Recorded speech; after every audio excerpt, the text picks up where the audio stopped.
The Walking Dead ran for 12 years on cable television, spawned somewhere in the region of half a dozen spin-off shows, and built a universe large enough that you could spend an entire afternoon just trying to map all the communities that were mentioned on screen but never actually visited, which some fans have absolutely done. There are spreadsheets, forums, dedicated wikis. I'm not judging, I've read most of them. There's something comfortable about a universe that size, actually. The fact that you could wander around in it for years and still find corners you'd never been in before. I find that reassuring somehow. The same way a long book you haven't finished feels different from a short one you've already read. And with a franchise that size, you'd expect a certain number of loose threads. Some of them are clearly accidental. Characters who vanished because an actor got a better offer. Questions the writers introduced and then quietly forgot about. Continuity details that someone probably noticed during editing and decided not to fix. Others feel completely deliberate, like the show was seeding something it intended to return to eventually. And some fall somewhere in between, in that ambiguous space where you genuinely can't tell if it was planned or just never addressed. I put out a video a while back covering some of the bigger ones, mysteries, and unanswered questions that fans have been talking about for years. That video did well enough that I wanted to do a much longer version, so this is 100 of them, organised roughly by theme, starting from the very first season and working forward through the farm, the prison, the Saviour War, the Whisperers, into the Commonwealth, and then out into the spin-offs, and the wider world the franchise has been slowly building toward. Some of these will be familiar, some are genuinely obscure, a few of them don't have answers and probably never will. But they're all interesting to think about, which is sort of the point. If you want to subscribe before we get into it, it's completely free, and it genuinely helps the channel. Right, let's start at the beginning. The first season of The Walking Dead had a particular quality to it that the later years gradually moved away from. It was sparse, unhurried.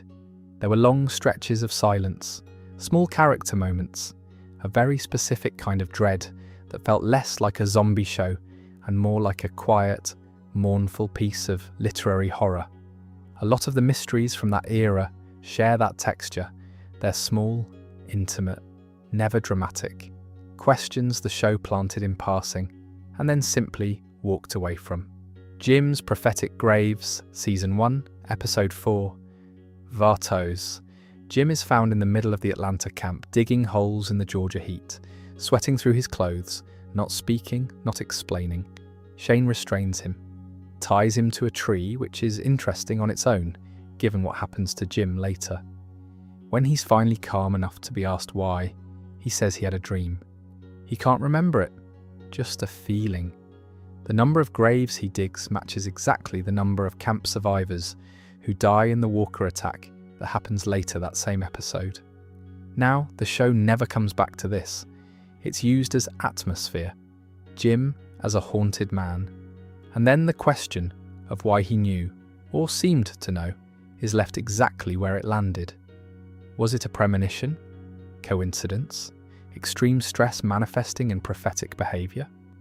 Nobody in-universe ever presses on it, and nobody behind the camera ever offered an explanation.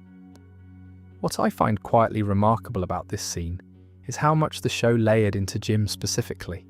He's tied to a tree before being left against a tree to die. He warns Laurie to keep Carl close, and Carl spends most of Season 2 chronically unsupervised. The show was using Jim as a kind of antenna for things it wasn't ready to say out loud. The graves were just the most literal version of that, and the mystery of why he dug them, actually dug them by hand, in the heat, in the right number, never got an answer. The helicopter in Episode 1. This one is so easy to miss that a lot of people don't catch it on a first watch. Before Rick reaches the tank in Atlanta, before the walkers, before any of it, he spots a helicopter passing overhead. It's a brief shot. He squints up at it. It keeps moving. In-universe, whose helicopter was it? The show never confirms this. The most obvious reading in retrospect is that it was connected to the CRM, the Civic Republic military, who spend the next decade becoming the franchise's most significant background threat, who use helicopters as their primary long-range transport, and who were almost certainly already operating in the area when Rick arrived in Atlanta. But that's never stated. It might also have been military remnants conducting a last survey of the city before the final evacuation. It might have been something else entirely. What makes it interesting is the timing. Rick has just arrived in Atlanta on a horse. The city has fallen, and the first aerial thing he sees, the first hint that the sky still belongs to someone, is a helicopter that flies away without stopping. Years later, we'd find out what those helicopters meant. The show never bothered to connect the two moments explicitly. I sort of like that, actually. Operation Cobalt. The bombing of Atlanta is referenced across season 1 and 2 as an established fact. Shane mentions it. Jenna references it. We know the military dropped bombs on a major American city in the early days of the outbreak. We know it happened, we just never know anything else about it. Who authorized it? At what point did someone in a bunker decide that bombing Atlanta was the correct response? Was it a national policy, replicated across other cities, or a local military decision made under catastrophic pressure? Did the bombing help, or did it just kill a lot of people and scatter the walkers? There's a quiet fan theory that the CRM, or a predecessor organisation, had a hand in some of these early military decisions, that the systematic destruction of certain cities was less about containment and more about clearing the board for whatever came after, which would reframe Operation Cobalt significantly, not as a desperate last measure, but as an early stage of something much more deliberate. The show never goes near this. The bombing of Atlanta is simply a fact of the world, like gravity. How it happened and who decided it should remains completely open. What happened to the Vatos community? This is one that always made me a little sad to think about. Season 1, Episode 4. Rick's group encounters what seems like a hostile gang in an abandoned building, and the initial confrontation has this tense, genuinely dangerous energy. Then the reveal. The men aren't a gang. They're protecting a nursing home full of elderly residents, patients who had nowhere to go, carers who stayed with them. The whole building is a little community built around keeping these people alive. Rick's group leaves. They make it back to camp. The episode moves on. And we never hear from the Vatos again. The practical reality of their situation wasn't great. An immobile community of elderly people, carers with limited combat experience, in the middle of a city that was already lost. That's not a set of circumstances that points toward a good outcome. But we genuinely don't know. No tales of the Walking Dead episode. No mention in later seasons. They appeared in one episode, showed us something quietly moving about human decency during collapse, and then vanished from the story entirely. It's the kind of thing the show did often, introduce something with real emotional texture, and then just leave it. But this particular case has always stuck with me as one of the more unfortunate examples. Jacquie's choice. The season 1 finale. The CDC is about to explode. Everyone is trying to get out. And Jackie, one of the original Atlanta camp survivors, tells Rick's group she's not leaving. She's staying. She's going to die in the building. The show treats this as a character beat for Dale, who also wants to stay, and is talked out of it by Andrea, and then Jackie simply doesn't appear again. She made her choice. The building explodes, that's it. Jackie is one of the more underdeveloped characters in the early seasons, which makes her decision all the more interesting in hindsight. She'd seen enough in those first weeks to decide that the explosion was preferable to continuing. That's a significant conclusion to reach. What had she seen? What had she lost? What was her life like before the outbreak? The show doesn't tell us any of it. She exists as a name, a few scenes, and a choice that was treated as more significant for Dale than for her. It's a small mystery, but it's the kind of small mystery that lingers. What else did Dr. Jenner know? The whisper itself, what Jenner told Rick at the end of the CDC episode, was eventually answered in Season 2. Everyone carries the virus. Everyone reanimates on death, regardless of bite. Jenner knew this and chose to tell Rick quietly, as a private mercy, rather than declaring it to the group. But the question I keep coming back to is what else Jenner knew that he didn't share. His wife, Dr. Candace Jenner, was the lead scientist on the wildfire research. Her work was ongoing until she was infected. Jenner himself had been running the CDC alone for weeks, after everyone else left or died. He mentions that French labs were the last to hold out, that they were still transmitting, still working, still making progress when everywhere else had gone dark.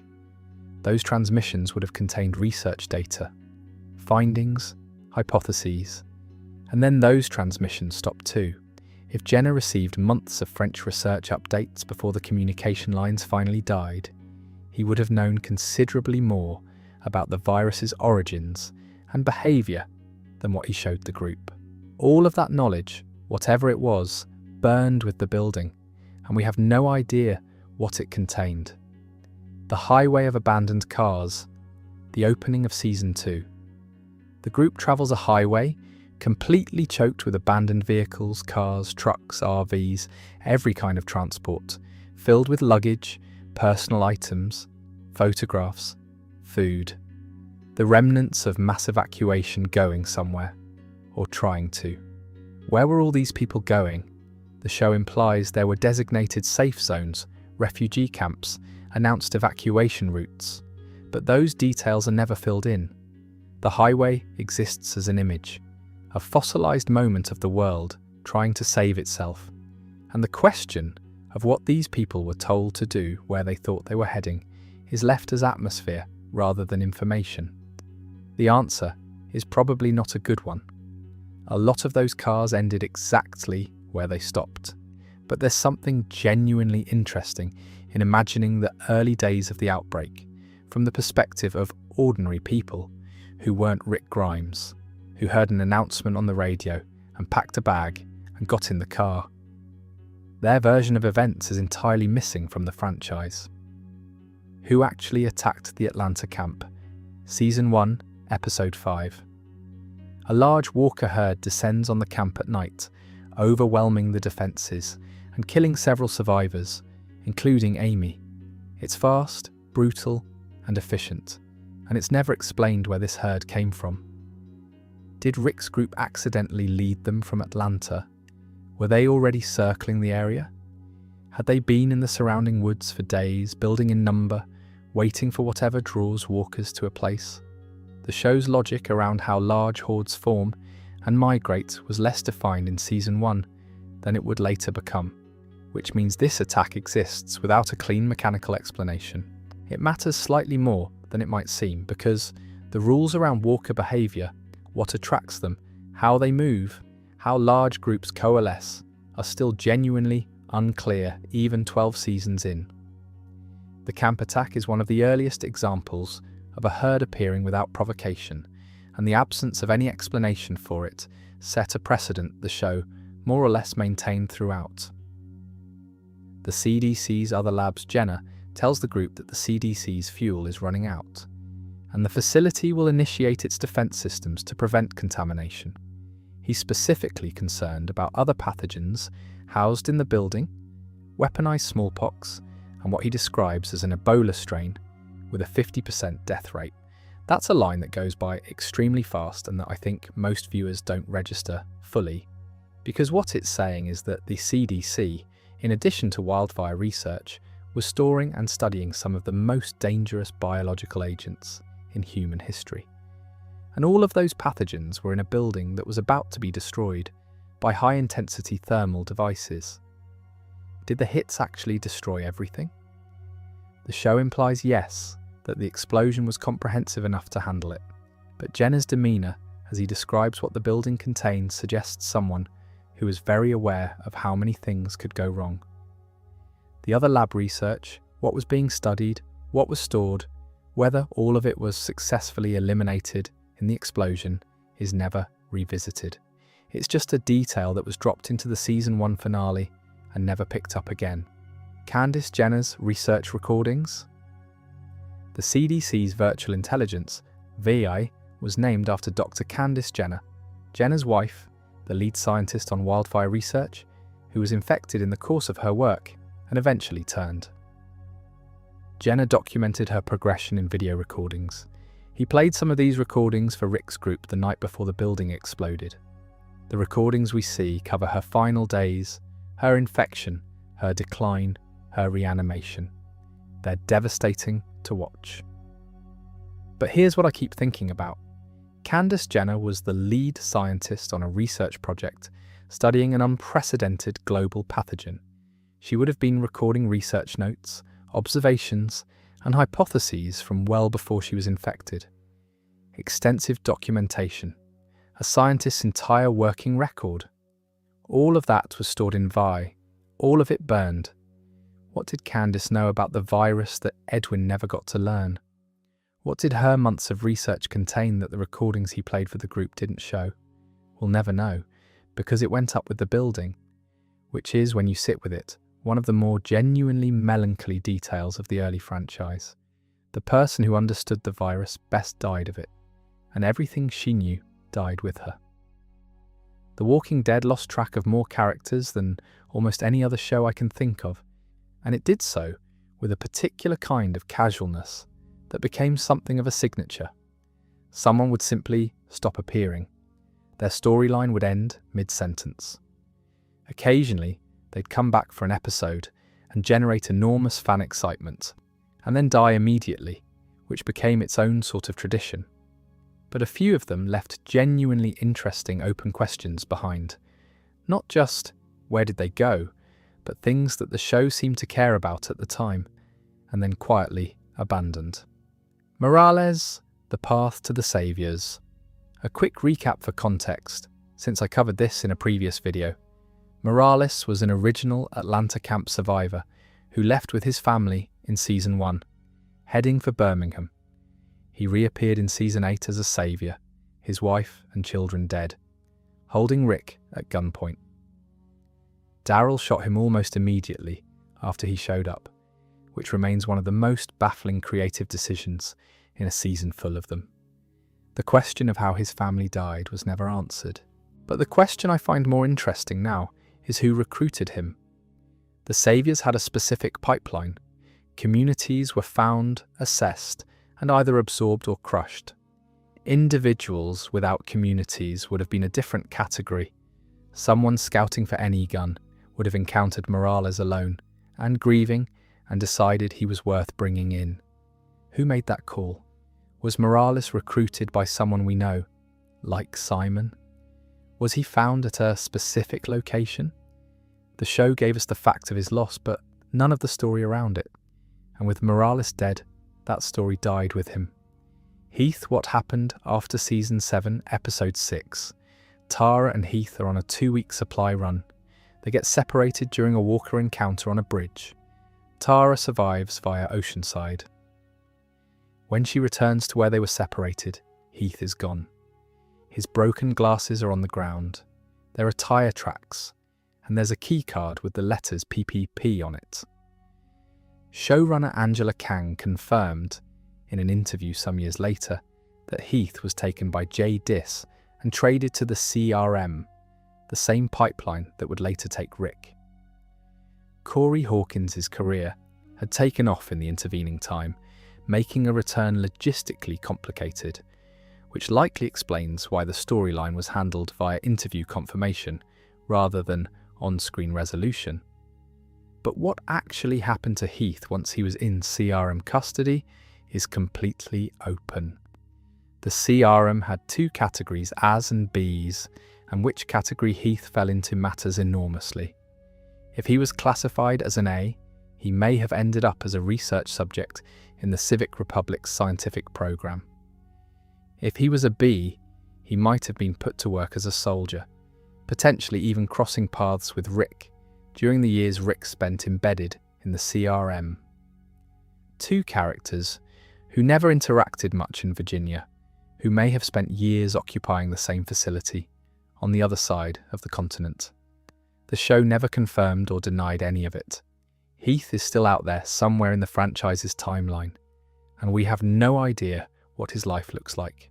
The PPP keycard. Since we're here, the keycard itself, 3 letters, 3 appearances in the franchise, Season 7, where Tara finds it. The Tales of the Walking Dead episode, Darwin, where an amnesiac survivor in Maine has an identical card, and a brief blink and miss it appearance on a whiteboard in the finale of The Ones Who Live, reading PPP exception. What do the letters stand for? Fan theories over the years have included Portland Prisoner Program, Protected Personnel Protocol, Primrose Preservation Program, and a handful of others I've seen suggested in comment sections. Scott Gimple has said the answer is still coming, that the PPP mythology is something the franchise intends to address eventually. The CRM connection seems almost certain at this point, given the whiteboard appearance in a CRM facility, but the specific meaning of those 3 letters has been a dangling thread since 2016, which makes it, by my count, one of the longest-running unresolved mysteries in the entire franchise. 9 years and counting. The main appearance is particularly curious. Darwin having an identical card on the other side of the country, with no obvious CRM connection shown on screen. That's either a hint that the CRM's reach extends much further than we've seen, or that PPP represents something that predates the CRM entirely. Neither answer makes it simpler. Morgan Jones, what comes next? Morgan is arguably the most important unresolved character thread in the franchise, given that he was the first human being Rick Grimes ever encountered in the apocalypse. The bond between them, 2 men who met in the earliest days, followed completely different paths, crossed and recrossed each other's orbits, is one of the franchise's most quietly significant relationships. Fear the Walking Dead ended with Morgan alive, connected to a community, heading somewhere with renewed purpose. It was deliberately open.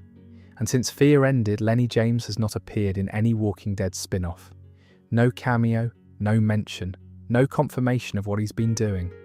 Given the franchise's pattern of returning beloved characters at significant moments, Rick coming back, Carol showing up in Daryl Dixon, Gabriel appearing in The Ones Who Live, the continued silence around Morgan feels intentional rather than neglected. There's presumably a story being saved. Whether it's the right story or whether it'll ever materialize is the question. But Morgan knowing about the CRM, knowing about Rick, knowing about the wider world in ways that most Virginia survivors don't. That's a character with enormous narrative potential that the franchise hasn't spent yet. Sherry's life. After Sherry was one of Negan's wives, not by choice, but as a survival arrangement, which the show was clear about from the beginning.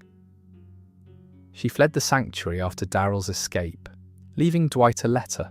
Her whereabouts were unknown for a significant stretch of time before she reappeared in Fear the Walking Dead, having built something resembling a new life for herself. Fear addressed some of her story. What it didn't address was what she did with everything she knew about the Savior's operations, the internal mechanics, the supply routes, the power structures, the specific cruelties that NE Gunn approved, and the ones his lieutenants carried out without his knowledge. Sherry had been inside that system longer than almost anyone. That knowledge in the hands of someone trying to rebuild communities after the war could have been enormously useful. The show wasn't particularly interested in this angle. Sherry's arc in Fear was more personal than political. But the question of what happened to that institutional knowledge, who she told, whether anyone asked, whether any of it contributed to the post-war reconstruction, is one of the more interesting, unexplored threads of the Savior era's aftermath. The governor's real name. On the television show specifically, because the novels handle this differently, the governor is called Philip Blake. That's the name Woodbury knows him by. That's the name he gives when anyone asks. But we know almost nothing about who Philip Blake was before the apocalypse. He had a daughter named Penny, who turned at some point before we meet him. He collects walker heads in aquariums in his private apartment, which is one of the show's more genuinely disturbing visual details, and one that nobody in-universe ever properly interrogates. He ran Woodbury with a combination of genuine community care and extreme violence. But his life before all of that, his history, his relationships, what he did for a living, what kind of person he was when the world was intact, is entirely a blank on screen. The aquarium specifically deserves a moment. He sits in a chair at the end of long days and stares at rows of severed walker heads floating in tanks. His wife's head is presumably in there. His daughter's is nearby in a different kind of display. Whatever psychological function that ritual served, control, grief, something darker, the show never attempted to explain it. It's just one of those images the series put in front of you and trusted you to sit with. Michonne's pet walkers. When Michonne is introduced in the Season 2 finale, she arrives out of the mist with a katana and two armless, jawless walkers on chains.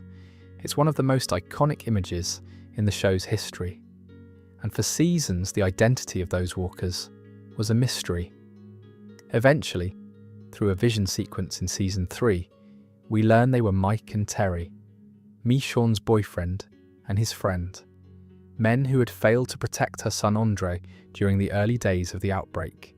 The walkers on chains were her grief made physical and her punishment for them. But the details of that story, what exactly happened, how Andre died, what Mike and Terry did or didn't do in those moments, how Michonne found out, and what she felt, and what she decided, are assembled through fragments and never shown directly. The vision sequences are deliberately incomplete. The actual timeline of Michonne's first months in the apocalypse is one of the franchise's most emotionally significant missing stories. She arrived as an already formed character with a full history, and that history was implied far more than it was told. Sue Deek's community. Before Rick Sue Deek appears in Season 8 with a philosophy already in place, his mother believed that every walker freed was a soul saved, a small act of mercy toward the dead. He'd been living alone for some time when Carl found him, and, in one of Carl's last significant acts, insisted on bringing him into the group despite Rick's objections. Where did Sue Deek come from before his period of solo survival? He had established skills, a clear moral framework, an obvious experience with the kind of ongoing trauma the apocalypse produces. There was a community in his recent past, or at least a family, and then there wasn't. What happened to them is never addressed. Sue Deek goes on to become a significant character and eventually dies in one of the franchise's more genuinely disturbing death sequences. Given how much story the show eventually invested in him, the complete absence of his backstory is a noticeable gap. He arrived with a philosophy, but no origin, and the show never felt the need to fill that in. Daryl's childhood, the full picture. The show has been gesturing at Daryl's abusive childhood since Season 1. The scars on his back, the way he flinches, the defensive aggression that reads exactly like someone who learned very early that the world was dangerous and untrustworthy. Season 9 gives us the X-shaped scars that Jocelyn's group inflicted, a different set of wounds, from a different time, but the childhood scars and what caused them are implied rather than shown. Daryl Dixon. Season 1 adds fragments, glimpses, a couple of details about his father, but the complete picture of what Daryl's life was like before Rick, before Merle's particular version of protection, before the apocalypse gave him a context in which his specific skills and instincts were actually valuable, that story has never been told directly. Which is interesting, because the arc of Daryl Dixon, the character, is more or less the arc of a traumatized person, gradually, painfully, finding something worth living for. That arc gains a lot of weight if you know where it started. The show has always trusted the implication over the explanation, which is its right, but it's a story I'd genuinely like to see told. Who Came Back? Daryl Dixon, Season 1. Daryl manages to reach Carol on a radio.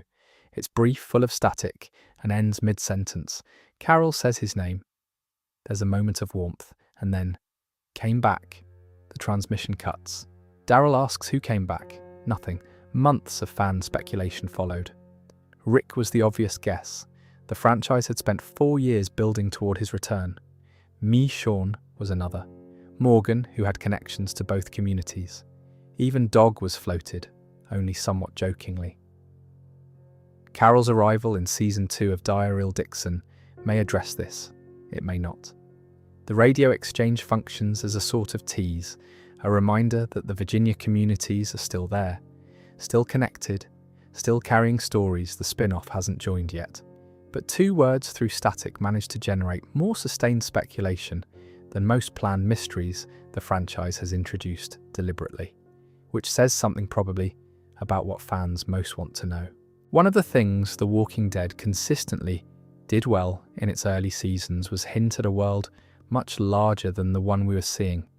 Every community the group encountered had its own internal history, its own culture, its own way of adapting to collapse.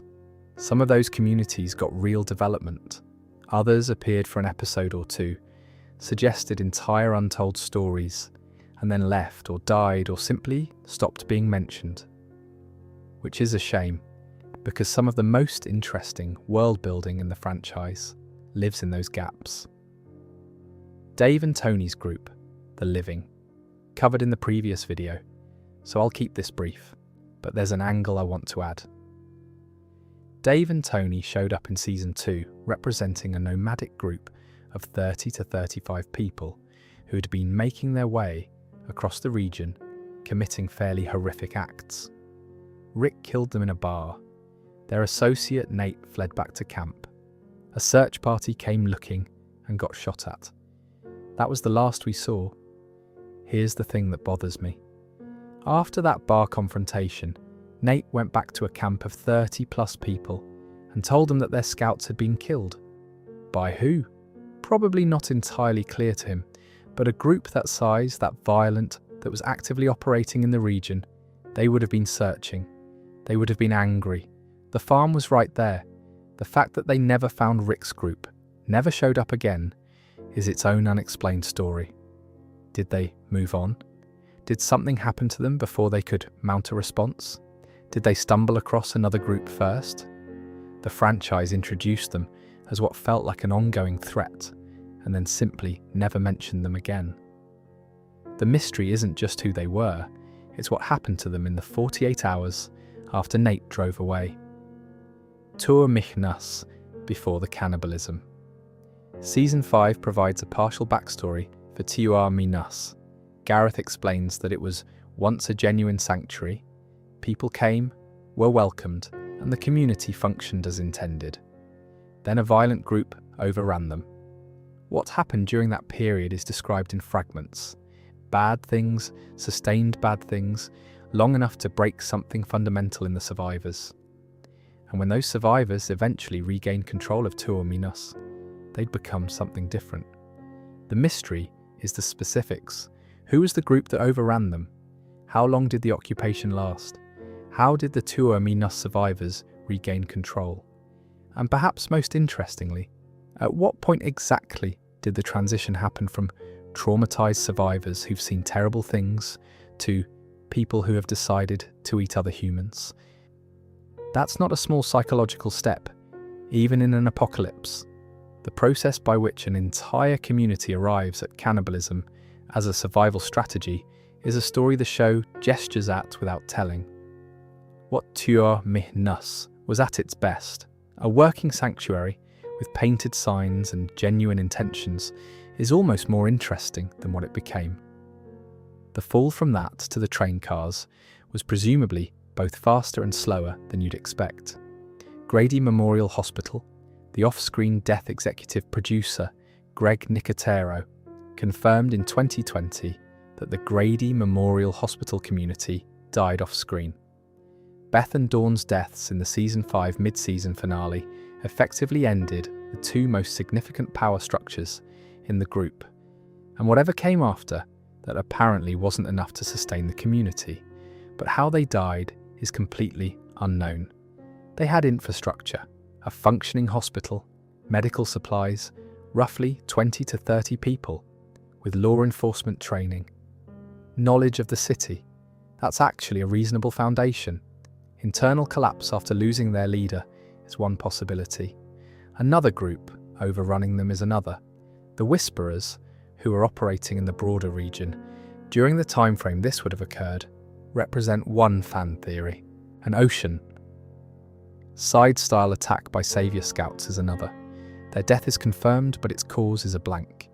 The Grady storyline remains one of the more divisive arcs in the franchise, largely because of how Beth's death was handled. The quiet, unaddressed death of the entire community in the years after adds a strange kind of finality to something the show never properly resolved. They cease to exist off-screen without ceremony. The Wolves' origin and ideology. The Wolves appear in Seasons 5 and 6.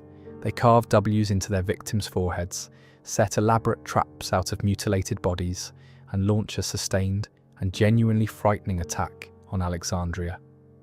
They're brutal, organised, and believe in something, though what exactly they believe in is never articulated in full. Where did they come from? The show doesn't say. Who founded them? What the W stands for specifically? What their actual philosophy is? All of it is implied through their actions rather than explained. One of their members, encountered by Morgan, suggests they were once different people changed by what they'd survived, which is true of everyone, but isn't an ideology. The detail that bothers me most is the timing of the W carvings. Rick's group notices walkers with W's carved into their foreheads before they even arrive at Alexandria, well before the Wolves' attack, which means the Wolves had been operating in the region for some time prior to the assault. They were carving their symbol into the dead, building their trap network, circling Alexandria. For how long? And how were they never noticed until the attack came? The Scavengers and their strange speech. Jay Diss's group lives in a junkyard they call the Heaps. They speak in a truncated, stripped-down way that sounds almost like a constructed language. Short sentences, dropped articles, an affect that reads as either deliberate or slightly unhinged, depending on your patience with it. The show presents this as simply how they are, without offering any explanation. How did a community of survivors develop such a distinct and unusual communication style? Was it a deliberate choice? A kind of identity marker? Like the Whisperers wearing skins? Or did it evolve naturally from the group's particular circumstances? The junkyard setting, isolated and self-contained, might explain some cultural divergence, but that level of linguistic shift in a group of adults who presumably all spoke normally before the apocalypse requires more explanation than they live in a junkyard now. And then there's Jadis herself, who we eventually learn was communicating with the CRM all along. At what point did that start? Was the junkyard community built around her role as an informant, or was it an existing group she came to lead and then turned into an asset? The Scavengers raise more questions than any other community in the franchise, and answer fewer of them. Oceanside. After the Commonwealth. Oceanside's history is one of the darker backstories in the series. Simon massacred their men and boys over the age of 10 without Negun's authorization, as punishment for resistance. The survivors, all women, built a hidden coastal community and did everything they could to stay invisible. They were eventually brought into the coalition, integrated, and began rebuilding. The last confirmed information about Oceanside is that it came under Commonwealth control in the late Season 11 period. After the Commonwealth's political collapse, they're never mentioned again. Did they go back? Did they merge with another community? Did anyone in the post-Commonwealth reorganisation even think to check on a coastal settlement that had been running on its own for years? Cindy and Rachel and the other Oceanside founders represent some of the most specifically and brutally traumatised characters in the franchise. Their community was built on grief and survival, and an understandable desire to never be found. The silence around their current fate, wherever the franchise timeline sits, feels like an oversight. The Reapers, their military history.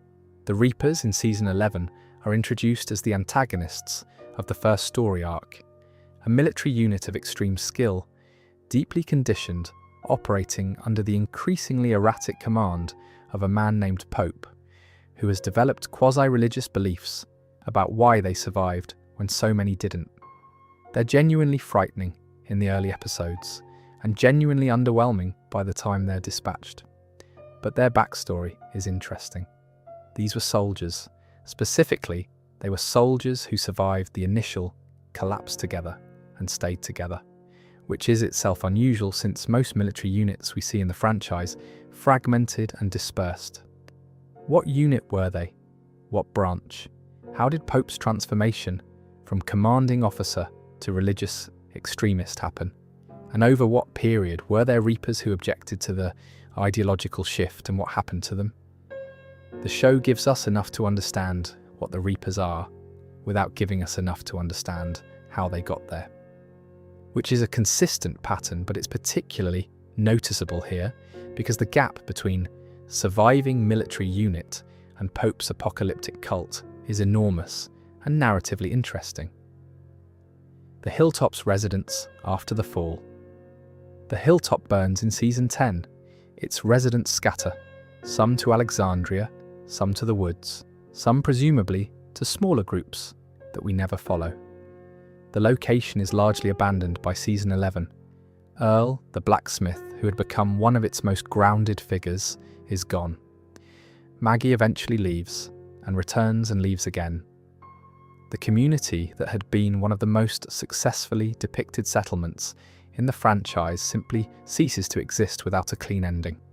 The question is, the residents who aren't main characters, background people who had built lives at Hilltop, who had children there, who had specific skills and relationships and histories within that community. What happened to all of them? The show's tendency to treat background characters as scenery becomes most frustrating when a community collapses and none of them are accounted for. Some of them ended up in the Commonwealth. Some didn't. The Hilltop was home to hundreds of people, and its end is treated as a setting change rather than a human event. The kingdom after the Pike Alpha's Pike Massacre kills 12 people, including some of the kingdom's most significant members. The kingdom never really recovers. Ezekiel, who had built this entire community on the strength of his own performance, the theatre of being a king, the tiger, the careful maintenance of hope as infrastructure, is stripped of almost everything. He eventually ends up in the Commonwealth, quietly tending a garden. There's an interesting question about the kingdom's residents who aren't Ezekiel. Jerry and his family survive and are accounted for. Others drift toward Alexandria or the Commonwealth. But the physical kingdom, the high school, the gardens, the livestock, what became of it? And the smaller satellite members of the kingdom community, people who lived near it rather than in it, who had their own arrangements with Ezekiel's court. There are implied dozens of people in that category who simply disappear from the narrative after the Whisperer War. Magna's group, before Judith found them. Season 9 introduces 5 survivors on the road: Magna, Yumiko, Connie, Kelly, and Luke. Judith encounters them and insists on bringing them back to the communities, despite her father's standing rule against it. They become significant characters across the remaining seasons, and they have no backstory. Connie is one of the franchise's more carefully depicted characters. Deaf, adaptable, resourceful, clearly experienced with survival, in ways that imply a long history in the apocalypse. Luke's skills as a musician and teacher suggest he'd been in a community of some kind. Magna has a darkness in her past that's hinted at in early episodes, and then more or less dropped. Where did these 5 come from? What communities had they passed through? What had they lost before they ended up on that particular road? The show brought them in as a thematic contrast, the world Rick had built, encountering new people who hadn't been shaped by it, and then moved on without filling in their histories. 5 people, each with what should be a complete story, arriving without an origin. If you spend any time thinking about The Walking Dead's internal biology, you end up in trouble fairly quickly. The rules around how walkers work, what they respond to, how they decompose, and what the virus actually does to its host are established early and then quietly revised across 12 seasons in ways that aren't always consistent. Some of this is understandable. Storytelling needs change, productions evolve. 10 years is a long time to maintain perfect consistency, but some of it raises questions that the show seems to have simply decided not to address. The Walker gut camouflage. Why do the rules keep changing? I covered the specific inconsistencies in the previous video, so I'll keep this focused on the biological question rather than the list of continuity errors. Because the actual biology of why Walker guts work as camouflage is interesting and unresolved. The disguise on its face makes sense as a smell-based system. Cover yourself in the same biological material as the walkers, and their olfactory system can't distinguish you from the dead. Season 1 establishes this clearly. Rick and Glenn use it in Atlanta, and the lightest rain immediately compromises it. Smell-based, got it. But Season 10 has characters doing casual herd walks, with a few smears of dried blood on their clothes, and no apparent difficulty maintaining the illusion. That's either suggesting the walker's sense of smell has degraded significantly over a decade, that the disguise works through some mechanism other than smell, or that the show simply stopped enforcing its own rules. And given what the Whisperer storyline established, that sight alone, combined with the right movement patterns, is enough to pass among the dead, it's actually unclear which sensory input is primary. The show set up a biological system in Season 1, and then slowly complicated it until the original rules don't quite apply anymore. Why haven't the walkers decomposed? By Season 11, the outbreak has been going for roughly 11 to 12 years. Walkers in the Georgia heat, exposed to the elements year-round, should have degraded significantly in that time. A human body in warm, humid conditions can reduce to skeleton within a matter of months in normal circumstances. The walkers in late season episodes look demonstrably worse than Season 1 walkers, but they're still ambulatory, still dangerous, still fundamentally intact enough to bite. Is the wildfire virus somehow preserving the host tissue? Dr. Jenner's explanation suggests the virus essentially hijacks the brainstem, using all available neural activity to maintain basic motor function. It's possible the same mechanism that keeps them moving also slows cellular breakdown in ways that normal decomposition wouldn't account for. But this is never stated. It's a reasonable inference from a detail that was never intended to lead to it. The practical narrative question is, at what point do walkers stop being a threat simply through decomposition? If the answer is 50 years, that's a very different world than if the answer is 5 years. The franchise has never committed to a timeline, presumably because the answer would have significant implications for the show's long-term premise. The evolving walkers of Season 11. Late Season 11 shows walkers doing things they haven't done before. One climbs the exterior of a building. Another picks up a knife that Lydia dropped and appears to consider it. Others figure out how to scale the outer walls of the Commonwealth in a way that suggests problem-solving rather than simple mob pressure. The surviving characters notice. They're visibly disturbed. They ask what it means, and then the season ends without providing an answer. The obvious connection is the French walker variants introduced in Daryl Dixon, AMPers with increased speed and aggression, hypervariants with additional capabilities, and eventually a hybrid created by Chu Nai's research that combines multiple variant traits. If French walkers are evolving or being artificially developed, it raises the question of whether American walkers are on their own, independent, evolutionary trajectory.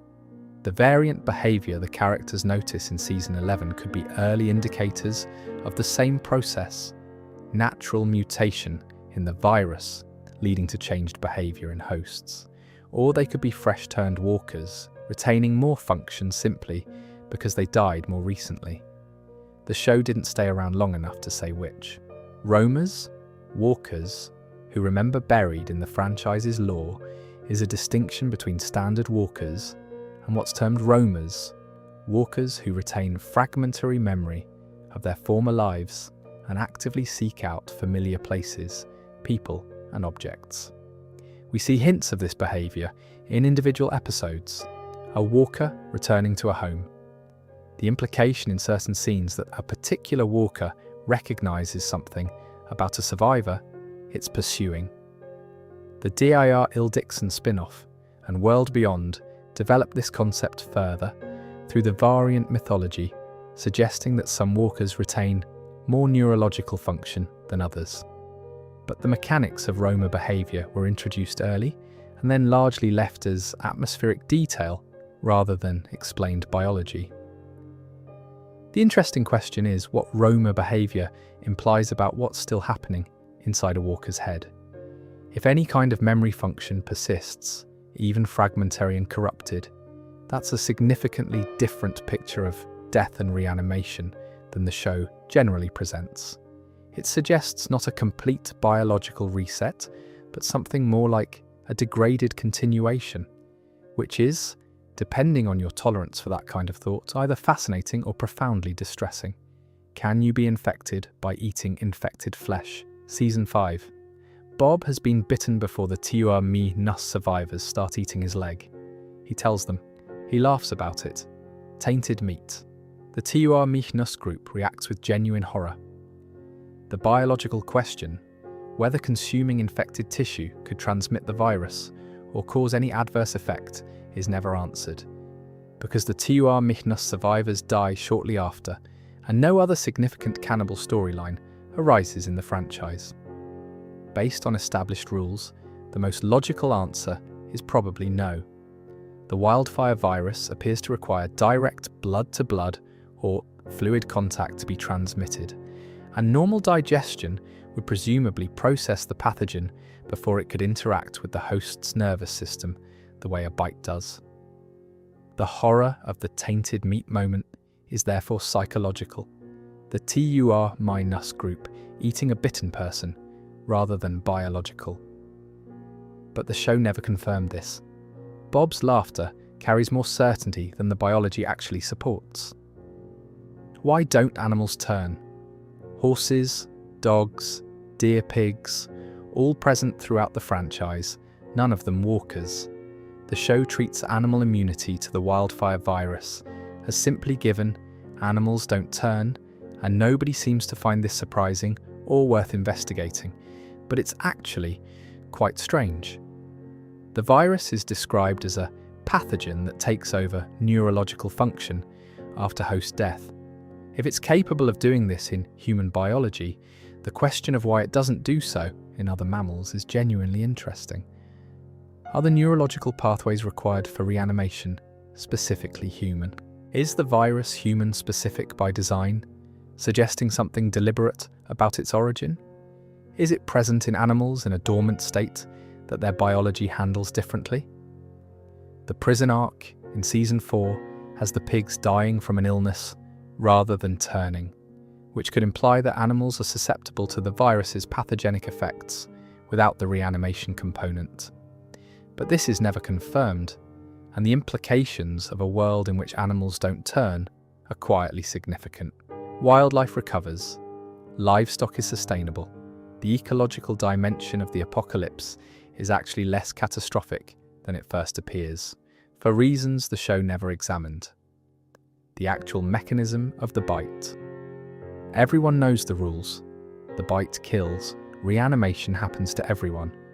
But the specific reason the bite is lethal, beyond obvious trauma, is murkier than it seems.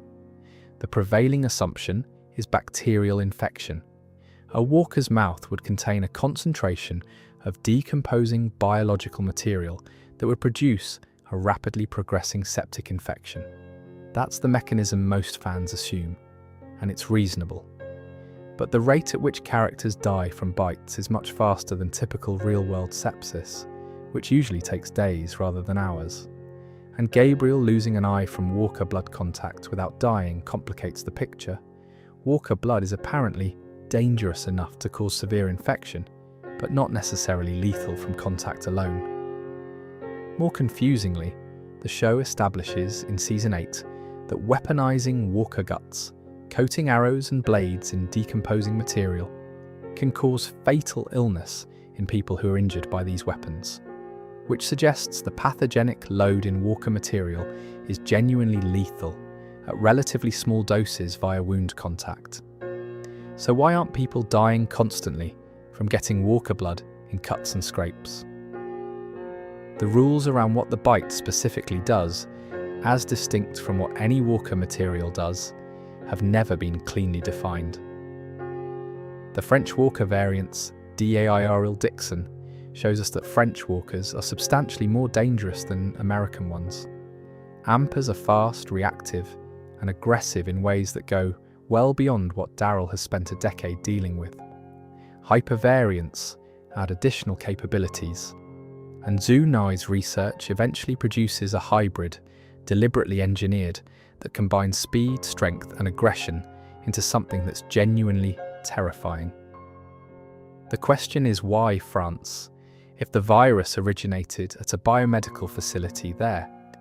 Perhaps earlier, and different variants emerged because the French population was infected by a strain that was closer to the source, less attenuated by spread, maintaining properties that the version that reached America had diluted through transmission. Or it could be environmental, something about climate, population density, or the specific circumstances of how the outbreak progressed in France. The broader implication, which the franchise has barely touched, is that different parts of the world could have entirely different walker types. 12 years of global infection in different climates, with different variants potentially emerging independently. The Walking Dead in Australia might look nothing like The Walking Dead in Norway. Nobody in the franchise has ever gone to find out. Laurent's connection to walkers. Laurent was born after his mother was bitten and turned. He survived the birth. The religious community in France that surrounded him treated this as a miracle, and beyond the theological framing there was an observed phenomenon. Walkers sometimes don't attack Laurent the way they attack other people. They slow. They seem to hesitate. On at least one occasion, a walker seems to respond to him in a way that suggests recognition or something close to it. The show has been careful not to define what this is. Laurent might be genuinely immune to the virus. He might emit something, a pheromone, a biological signal that the virus in walkers responds to in a way that suppresses aggression. Or his ability to remain genuinely calm around the dead might simply be better camouflage than any gore-based disguise, and the apparent walker responses a confirmation bias from a community looking for a miracle. The franchise sent him to America, to the Commonwealth, presumably to put him in contact with the medical infrastructure that could actually test these questions properly. Whether that story gets told remains to be seen. Alicia Clarke's survival of a bite in Fear the Walking Dead Season 7. Alicia is bitten. She delays amputation. The infection spreads regardless of the amputation. She develops a fever and spends months in a state of uncertainty about whether she'll survive. Then she does. Fear's writers offered radiation exposure from the Texas nuclear events as a possible explanation, that the radiation somehow interacted with the wildfire virus in her system in a way that disrupted the infection's progression. This is presented more as speculation by other characters than as confirmed biology. Alicia herself never gets a clean answer within the text of the show. She represents one of only 2 apparent bite survival cases in the franchise, Laurent being the other. Whether her survival was immunity, radiation interference, amputation, combined with unusual individual biology, or something else entirely, is never clarified. Fear ended with the question open. The franchise currently has 2 potential immunity cases and no confirmed explanation for either, which suggests either the writers don't know what they want to do with it yet, or they're saving it for a specific story at a specific time. The Savior War is the franchise's longest sustained conflict. It runs from Season 6 through Season 8, and the aftermath ripples forward through Seasons 9 and 10. It's also the era that generated, perhaps more than any other, the most unresolved questions. Not because the show forgot things, necessarily, but because the scale of the conflict produced details it simply didn't have time or interest to follow up on. If you're enjoying this so far, a quick subscribe before we carry on. It's completely free and does genuinely help. Right, back to it. The red-handled machete, the mystery woman, covered previously, so I'll come at this from a different angle. The webisode established the machete's journey through the early apocalypse, ending with an unknown woman's hand taking it from a grave marker. The scene takes place after the Savior War, meaning whoever this person is has survived at minimum 2 years of the apocalypse. They're in Virginia, in an area where Mandy's family had lived and died. Both the Alpha and Madison Clark theories have been more or less ruled out by subsequent franchise events. Neither appeared with the weapon when they'd have had ample opportunity. What I find interesting about this mystery now, all this time into the franchise's in-universe timeline, is that this weapon hasn't appeared on screen for over a decade of story time. Whoever took it from that grave has been living with it, or died with it, for the entire span of the franchise's most eventful period. The sword of the franchise's most iconic weapon is out there somewhere, in someone's hands, and the story of those hands is completely unknown. Communities any gun hadn't reached yet. The Saviors operated across a defined geographic territory and were clearly still expanding when the war ended. We know they'd absorbed or were extorting Alexandria, the Hilltop, the Kingdom, and Oceanside. But the world is large, and even the Saviors had limits. The interesting question is what existed in the region that any gun hadn't gotten to yet. Small communities hidden well enough to avoid detection. Groups that had moved through the area without settling. Survivor clusters that simply hadn't crossed the Savior's path. Some of these people would have become aware of the war and its outcome. The geographic area isn't so large that word wouldn't travel eventually. But they never appear in the narrative. There are communities out there in the Virginia, Maryland, DC corridor that experienced the entire Savior era from a safe distance, knew none of the characters, and continued their own story, completely independent of everything the show was depicting. Their version of events, whatever it is, will never be told. The Sanctuary's 1,000 displaced people. The Sanctuary at the end of the Savior War housed something in the order of 1,000 residents, workers, fighters, families, people who were living within any gun system, by necessity rather than ideology. When the war ended and any gun was imprisoned, this entire community was suddenly without its organisational structure, its supply system, and its leadership. What happened to all of them? The show gestures at reintegration. Alden, a former saviour, becomes a Hilltop resident, and eventually a significant character. A handful of others appear at various communities in later seasons, but 1,000 people don't dissolve quietly.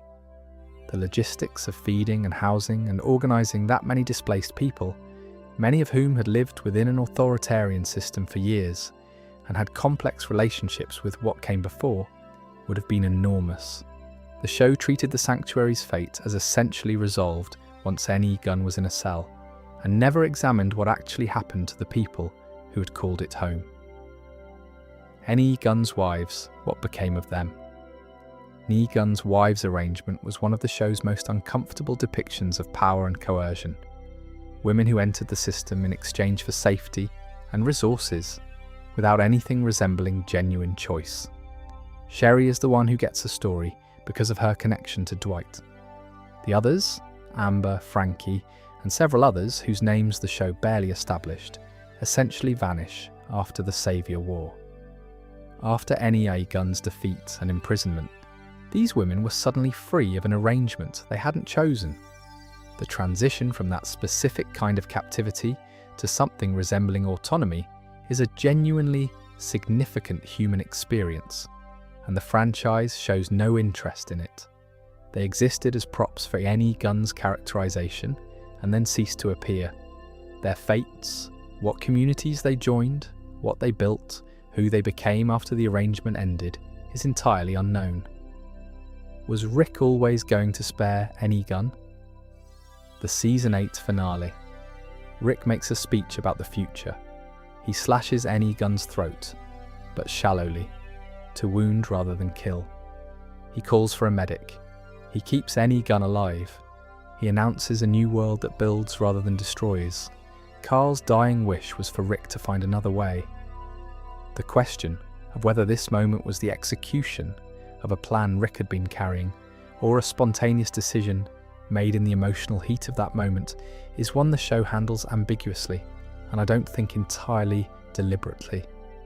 If Rick had been planning to spare N.E. Gunn throughout the war, it changes how we read his conduct during the conflict, the bridges, the compromises, the moments where he seemed to be strategically limiting the violence rather than pursuing total elimination.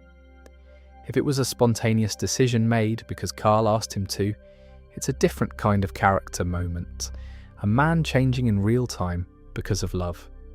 Both interpretations are supported by what's on screen. The show never settled which one it intended. How did N.E. Gunn actually feed the sanctuary? The sanctuary's economic model is one of the show's more quietly interesting gaps. The tribute system. Communities provide half their supplies in exchange for saviour protection, sustained the operation. But that many people need a lot of half supplies, and the communities being extorted were themselves subsisting. Was there agricultural production at the sanctuary that the show never depicted? The building we see is an industrial facility without obvious farmland.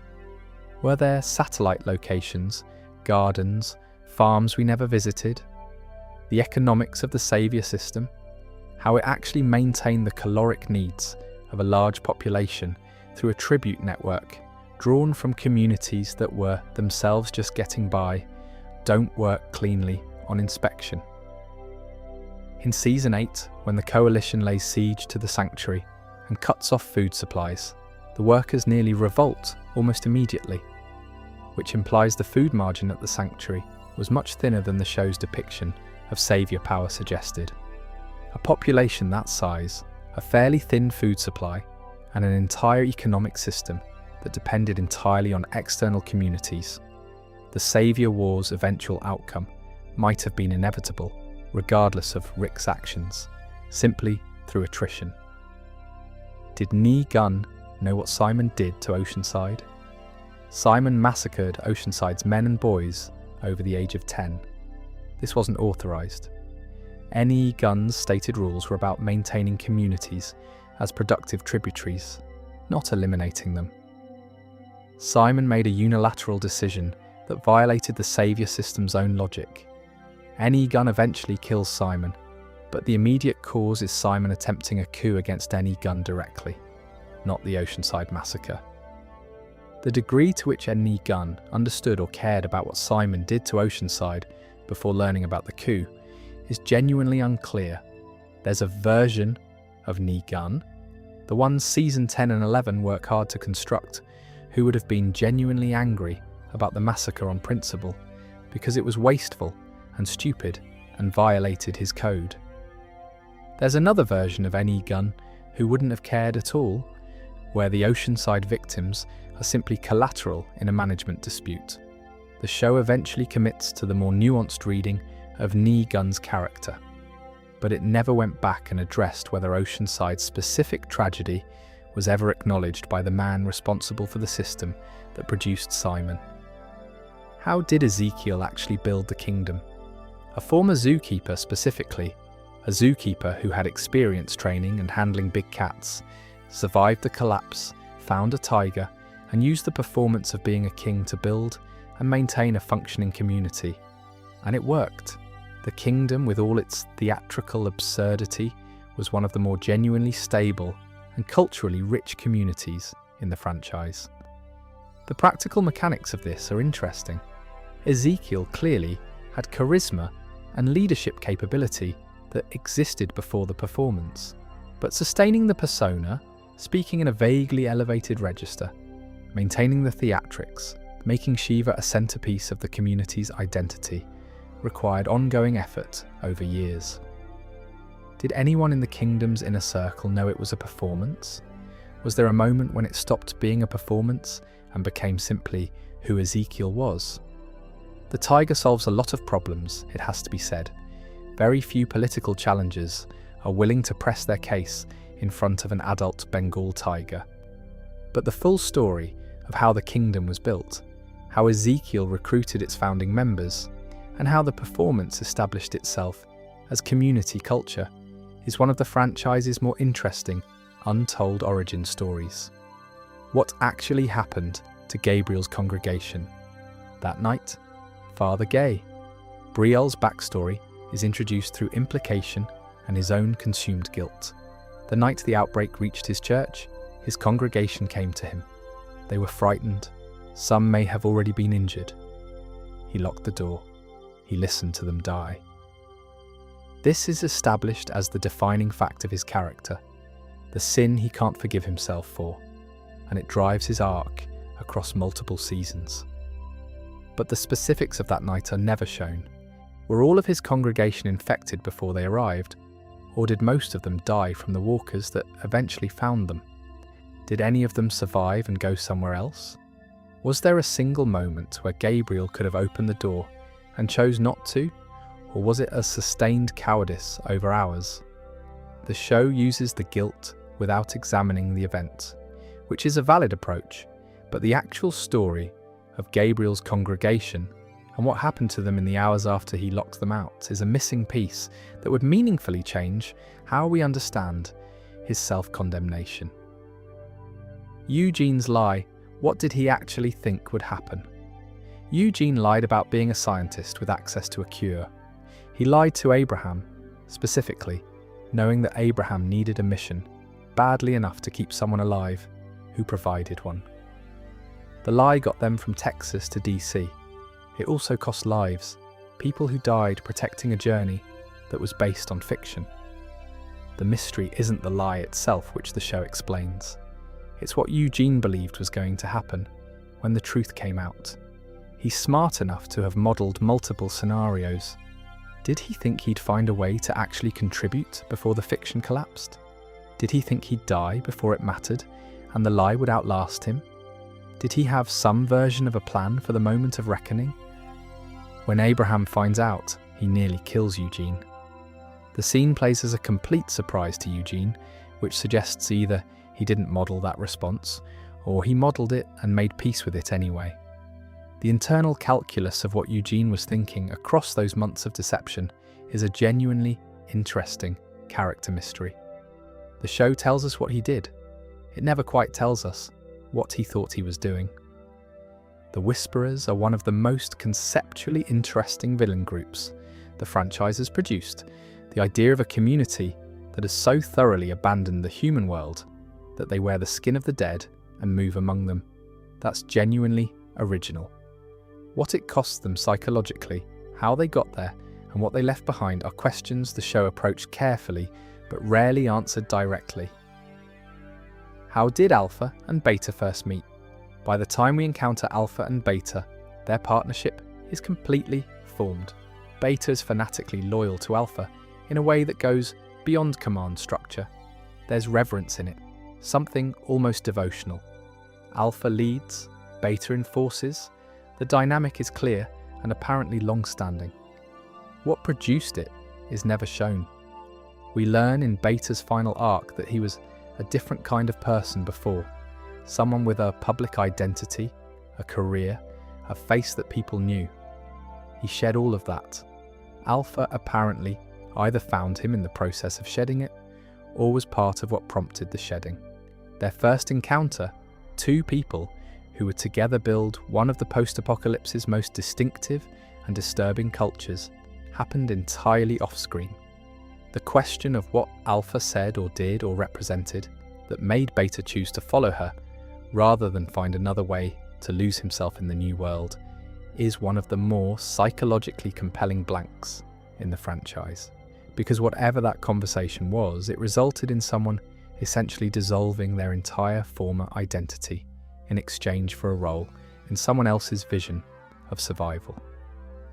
Beta's celebrity identity, Beta, was famous before the apocalypse. The show is deliberate but not explicit about this. We see an album cover in a season 10 episode with an image that closely resembles Beta without the Walker face mask. He was a country music star, a public figure with a recognizable face. The show doesn't name him or the genre explicitly, presumably to avoid any implication that a real person was being depicted. But the character detail is significant. Beta was someone whose face was known in a pre-apocalypse sense, the kind of fame where strangers recognized you in shops, and he came to the apocalypse already building a mythology around himself, the half-moon persona. The Whisperer philosophy, which demands the erasure of individual identity in favour of becoming part of something larger, would have appealed to someone who had already experimented with persona as protection. Whether Beta's pre-apocalypse fame is the reason he gravitates toward wearing a mask, literally, covering the face that used to be recognised, refusing to be that person anymore, is the show's most interesting psychological implication, and one it makes without stating directly. What was Alpha like before the Whisperers? The show gives us fragments. Lydia's account of her early childhood shifts across her arc. She initially defends Alpha's parenting, then acknowledges the abuse, then grieves for a mother who is also a monster. Alpha killed Lydia's father, Frank. She built the Whisperers from a small survival group into a substantial community through a combination of genuine adaptability and sustained violence.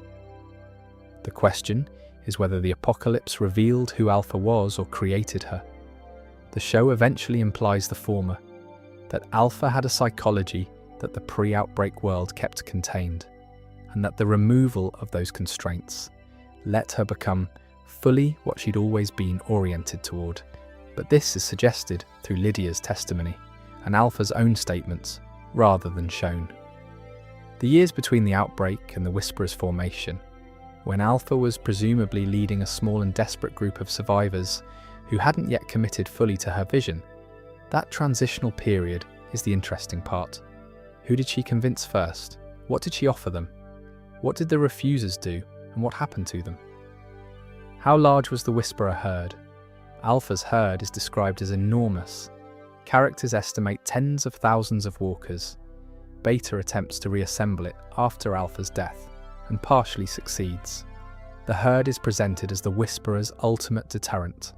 Their nuclear capability, their guarantee that no conventional army could simply invade their territory and win.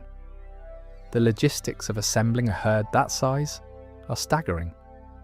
Walkers don't form organised groups on their own at that scale. They have to be herded, directed, maintained in motion. The Whisperers presumably develop techniques for guiding large walker movements that go well beyond what other communities had figured out. But those techniques are never described. We see them moving in herds. We understand it requires the disguise and the movement skills. But the specific practice of managing tens of thousands of walkers across a landscape, the how of that, is treated as given rather than explained. And after the Whisperer War, when the herd dispersed, where did those walkers go? A dispersed herd of that size doesn't just disappear. Somewhere in the mid-Atlantic region, there are tens of thousands of walkers that used to be organised and now aren't, still drifting. Alpha's philosophy, where did it come from?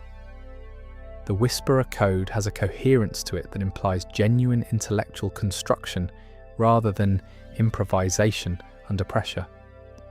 The dead are the majority now. The living are the aberration. Survival means accepting the world as it is rather than trying to rebuild what was. Individual identity is weakness.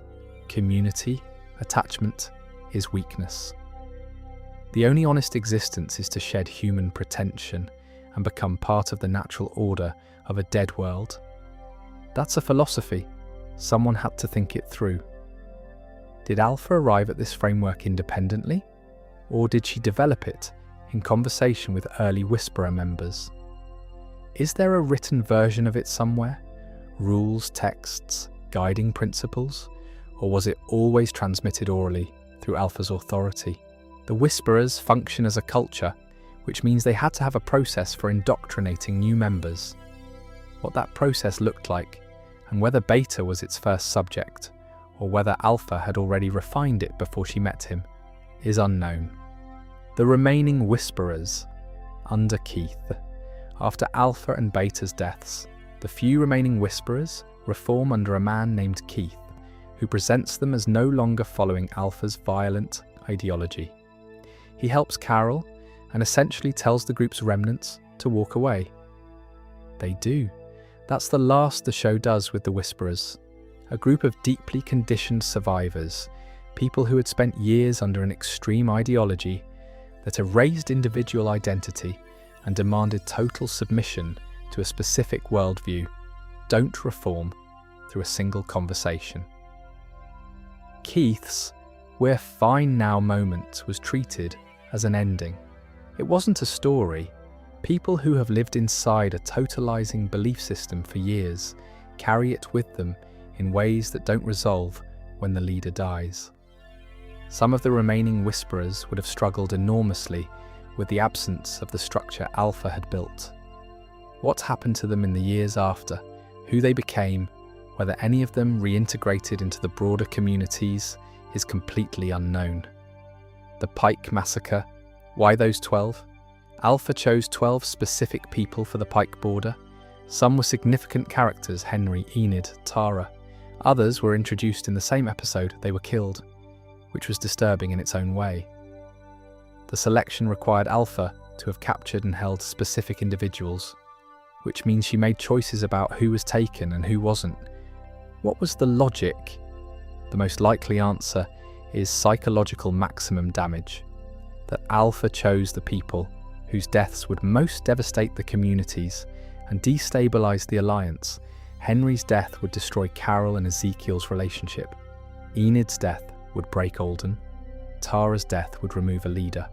But some of the other choices are less obviously strategic, which suggests either that Alpha had other criteria or that proximity and opportunity played a larger role than calculation. The geographic arrangement of the Pikes is also interesting. The border they mark isn't arbitrary. It follows a specific line through the landscape that Alpha must have surveyed and decided on. The Pike Massacre was simultaneously an act of violence and a territorial declaration, and the relationship between those two functions was never fully unpacked. Lydia's early childhood. Lydia's memories of her mother shift throughout her arc.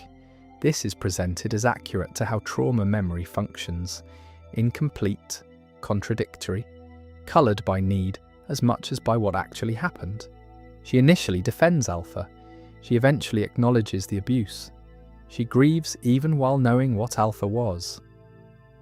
The actual years of Lydia's early childhood, before the Whisperers were fully formed, when she was a small child and Alpha was still becoming who she became, are assembled through fragments that don't add up to a complete picture. What was the relationship like when Lydia was 5? When she was 7? What was daily life like for a child being raised inside an ideology that considered attachment weakness. The show gives us Lydia as a teenager navigating the aftermath of that upbringing, which is powerful and well handled. It gives us almost nothing of the upbringing itself.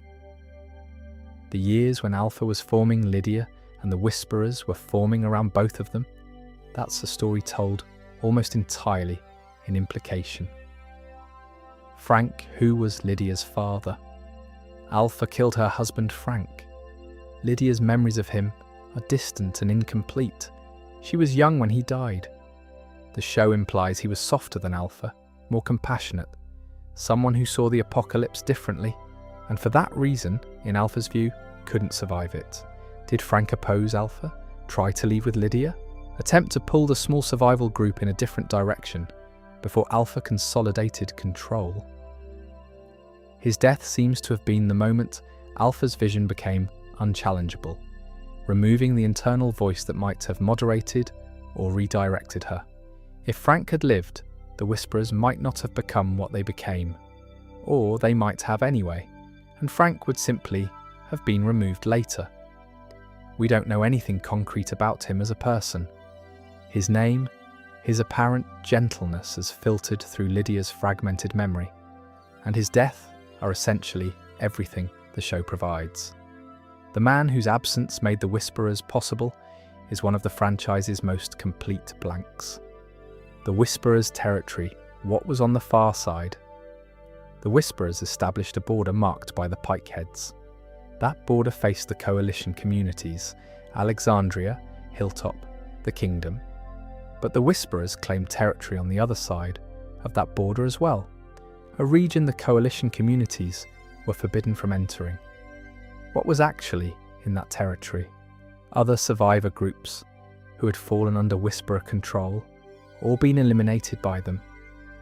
Resources the Whisperers were managing, communities that knew nothing of Rick's people or any gun or the Commonwealth, entire small worlds on the other side of a boundary of deadheads, completely isolated from the franchise's main storyline. The show depicts Whisperer territory as essentially empty, the Whisperers moving through it, the herd occupying it. But a region that size in populated America wouldn't actually be empty. There are people there the franchise never introduced because the narrative never crossed that border. Whatever was on the other side of Alpha's line remains completely unexplored. The Civic Republic military is the franchise's most significant background presence, referenced from nearly the beginning, slowly revealed across multiple spin-offs, and still not fully understood, even after The Ones Who Live addressed significant parts of the story.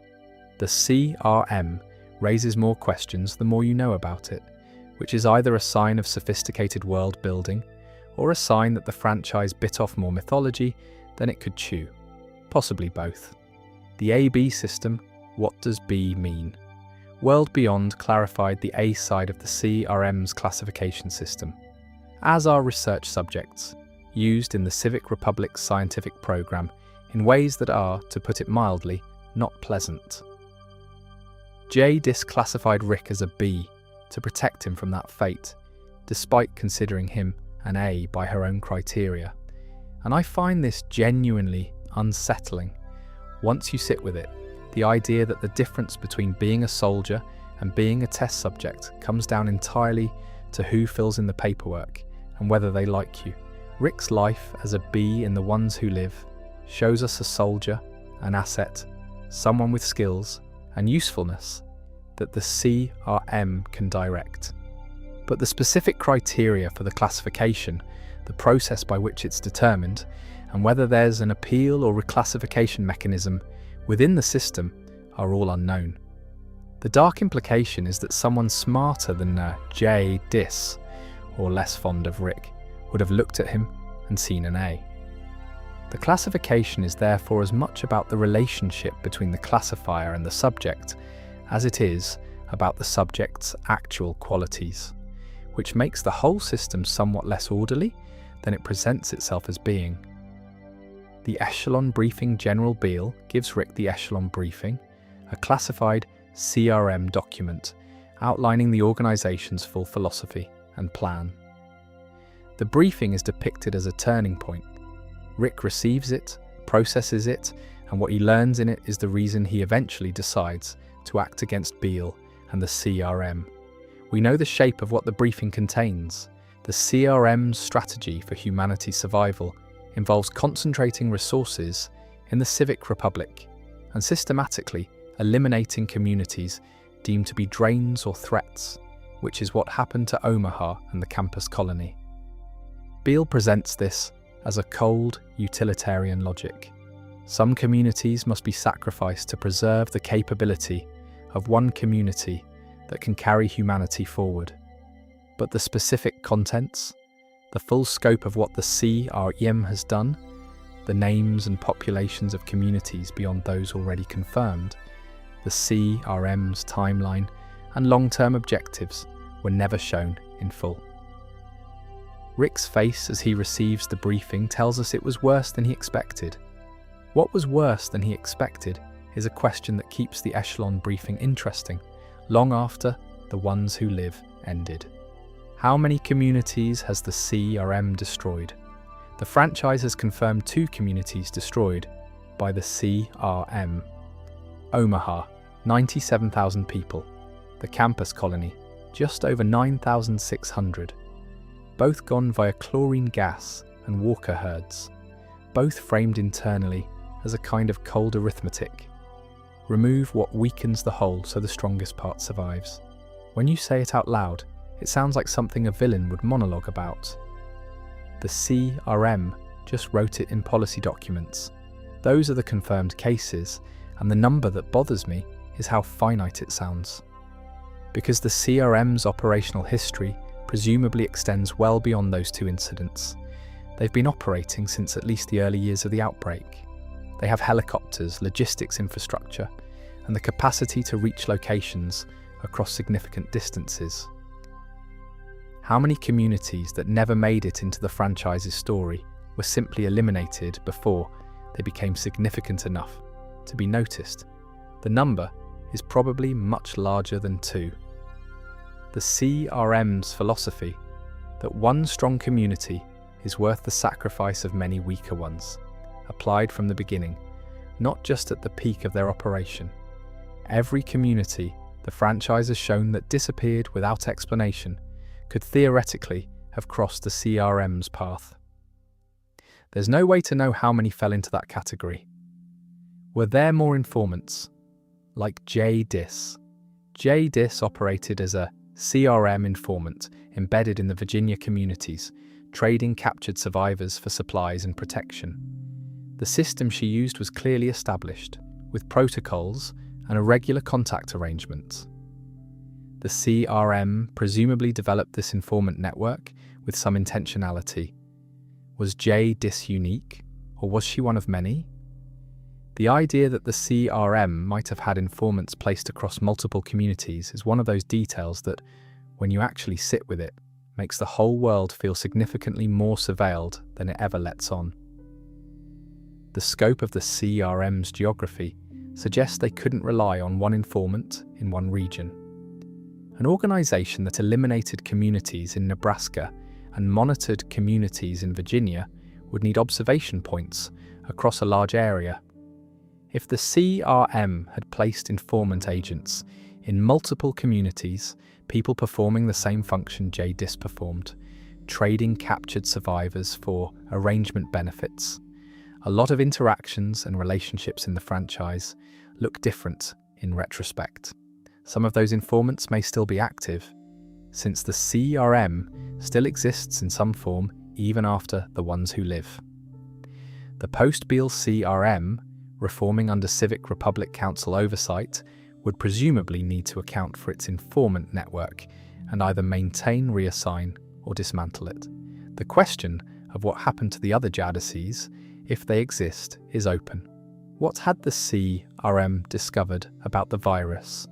The CRM had the most advanced research infrastructure in the known post-apocalyptic world. They had the facilities, the personnel, and the sustained institutional capacity to actually study the wildfire virus in a meaningful way. World Beyond implies they'd made significant discoveries. They were also apparently, doing things with that research that were deeply unethical.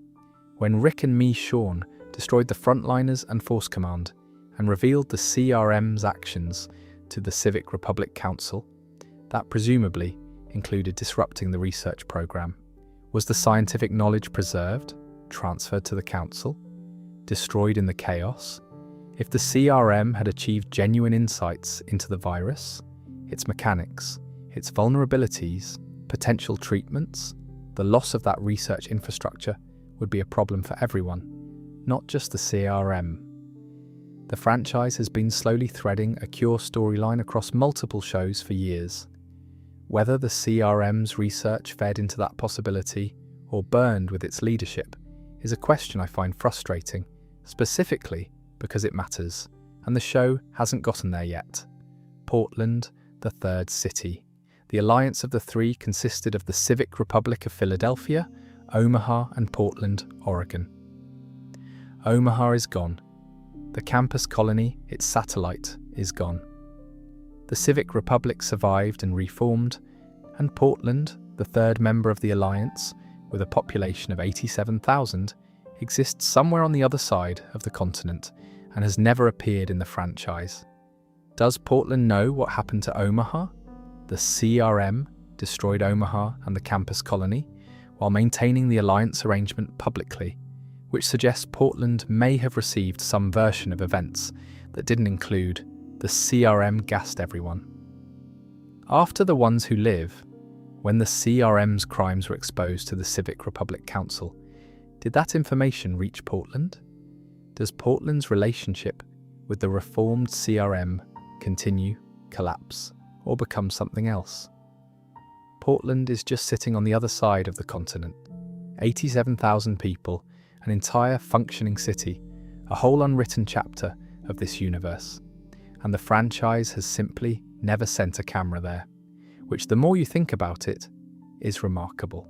What does the CRM look like after The Ones Who Live? The Ones Who Live ends with Rick and Me Sean exposing the CRM's crimes, and the Frontliners and Force Command being destroyed in an explosion. The Civic Republic Council takes control. The franchise presents this as a resolution of sorts, but the Civic Republic is still there. The military, minus its corrupt leadership, is presumably still operational in some form. The 200,000 citizens of Philadelphia still need protecting. A reformed CRM with all that infrastructure, all that manpower, and all that institutional knowledge is not simply going to become a peaceful collective overnight, especially one that still exists within a world full of ongoing threats. What does the post-Beale CRM look like? Who leads its reformed military structure? What happens to the research program without Beale's directive? And what is the new relationship between the Civic Republic and the other communities the old CRM either controlled or destroyed? These questions are significant and currently completely unanswered. Heath's specific fate in CRM custody. Returning to Heath one more time with a specific question. If Heath was classified as a B, an asset rather than a research subject, and if Rick spent years embedded in the CRM after being taken by the same pipeline, there's a reasonable timeline during which both men would have been present in the Civic Republic simultaneously. Did Heath become a soldier like Rick? Did he spend years in the same facility? Did the two men, who had a fairly minimal relationship back in Virginia, a few supply runs worth of acquaintance, ever cross paths during the years they were both, by different routes, trapped in the same enormous, authoritarian organisation?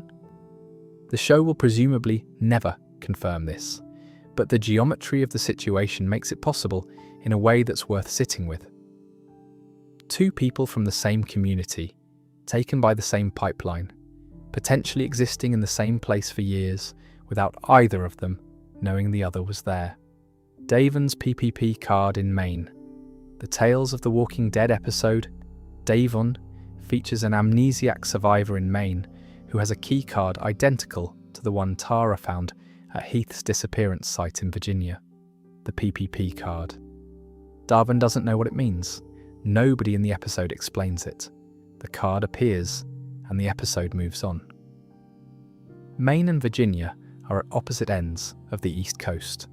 If PPP is a CRM program, its reach clearly extends significantly beyond the Virginia-Philadelphia corridor. Darvin's connection to the CRM, if any, is never established. He has the card. He has amnesia.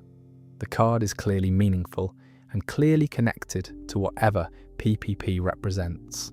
One reading is that Darvin was himself a former CRM subject or contact who lost his memory as a result of whatever the PPP program involves. Another is that he found the card on someone else, a previous owner whose story is therefore the actual PPP connection. The episode deliberately doesn't clarify which is true, which means the Darvin appearance adds data to the PPP mystery without resolving any of it. The Primrose Team. Somewhere in Toledo, Ohio in 2010, a group of scientists who had spent their careers developing the pathogen that eventually ended the world were at a conference. That's what World Beyond's post-credits scene establishes, tucked at the end of a spin-off that not many people watch to completion, which feels appropriate given how quietly enormous the detail is. Multiple research teams were involved in creating the wildfire virus, Violet Team and Primrose Team among them, with Primrose leading the work, and the people most responsible for understanding it were in the American Midwest when everything went wrong. Who were the Primrose Team members? If they were in Toledo when the outbreak began, they were in the continental United States at the moment the world ended. Some of them presumably survived the initial chaos. Experienced scientists with an understanding of the pathogen they'd been working on would have had certain advantages in the earliest days. Did any of them make it? Did any of them try to use their knowledge to help? Or were they overwhelmed before they had the chance? The most responsible people for the outbreak, if it was created rather than naturally occurring, were at a conference in Ohio when it started. They would have known immediately exactly what was happening. Whatever they did with that knowledge in the hours and days that followed is one of the franchise's most consequential untold stories. The Commonwealth appeared in season 11 and tried to do a lot very quickly. A large complex community with a class system, political intrigue, a military structure, and connections to the wider franchise mythology, all introduced in a compressed final season. It generated a lot of interesting threads and answered fewer of them than it probably intended. Designation 2, covered in the previous video, so briefly. Designation 2 appears in season 11 as a classification applied to specific Commonwealth prisoners that causes soldiers to react with genuine dread. A dying soldier tells Maggie he's only heard rumours. People sent to Designation 2 are taken somewhere far away and are never seen again. Designation 1 is a labour camp. Designation 2 is something else. The leading theory, and it's a compelling one, is that Designation 2 was Lance Hornsby's pipeline to the CRM, trading specific prisoners to the Civic Republic in exchange for supplies, protection, and the guarantee that the Commonwealth wouldn't be on the CRM's list of communities to eliminate. The AB classification. The CRM uses mirrors, the Designation 1-2 language, closely enough that the structural parallel seems intentional. What Designation 2 actually was, who was sent there, and whether any of those people are still alive somewhere in the CRM's world, completely unknown. If the CRM pipeline theory is correct, some of the Commonwealth's disappeared citizens may have ended up in the same facilities Rick and Heath were held in. Lance Hornsby's secret alliances. Lance warned Pamela explicitly that the Commonwealth had alliances and stabilising factors that would collapse if he died. He used the plural. He wasn't referring to one arrangement.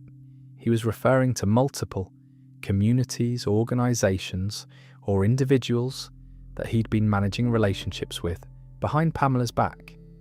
The CRM is the obvious candidate for at least one of these, but alliances in plural implies at minimum 2.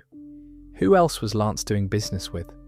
The show introduces Lance as someone who knew the wider world better than Pamela did, who travelled beyond Commonwealth territory, who had contacts the governor didn't know about, who was essentially operating a parallel diplomatic network alongside the Commonwealth's official one.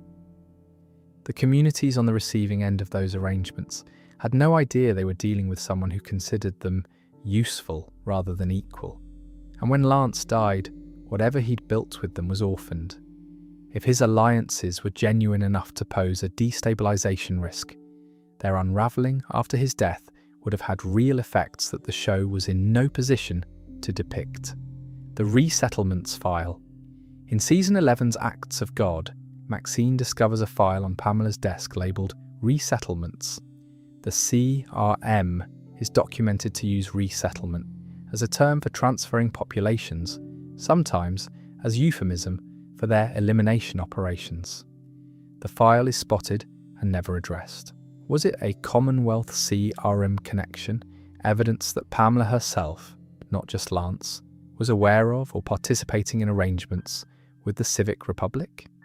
Or was it an internal Commonwealth document about moving populations between communities, their own program, coincidentally using similar language? The show placed this detail deliberately, a file on a governor's desk with a particular word on it, visible long enough to register, during an episode that was building toward that governor's political unravelling. Whether it was a loose thread that wasn't followed or a clue to something the show intended to address is impossible to determine from the outside. How did the Commonwealth's medical infrastructure get so advanced? The Commonwealth has functioning hospitals, surgical capability, medical professionals operating at a level that substantially exceeds anything the franchise has shown at other communities.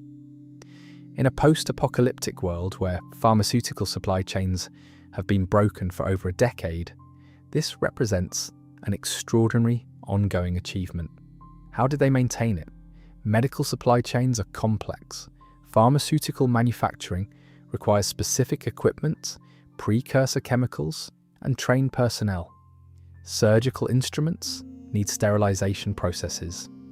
The Commonwealth's medical capability implies either that they found very large medical stockpiles and have been managing them carefully, or that they've achieved some level of pharmaceutical manufacturing capacity, or both.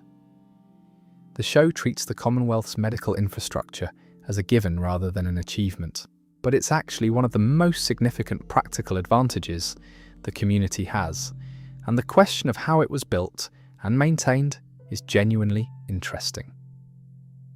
Healthcare as a resource in the post-apocalyptic world is one of the franchise's most underexplored dimensions. Where is Governor Pamela's husband? Pamela Milton is the governor of the Commonwealth. She has a son, Sebastian, whose behaviour throughout Season 11 suggests someone who has grown up in an environment of significant entitlement with limited meaningful correction.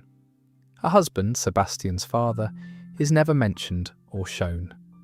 In a community as status-conscious as the Commonwealth, where political inheritance passes through family lines and Sebastian's position is entirely dependent on his mother's, the absence of a co-parent is conspicuous. Did he die in the early outbreak? Was the marriage a political arrangement that dissolved before the Commonwealth reached its current form? Did something more specific happen between them? The question matters slightly beyond curiosity, because Sebastian's specific formation, what made him the way he was, seems to have one missing variable.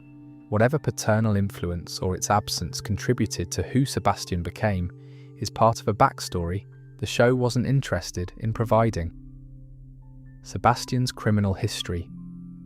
Sebastian Milton's arc in Season 11 ends with him being killed by Walker Bob, a walker he'd been using to terrify Commonwealth citizens as a kind of sadistic game, which came back around on him with a poetic completeness the franchise doesn't always manage.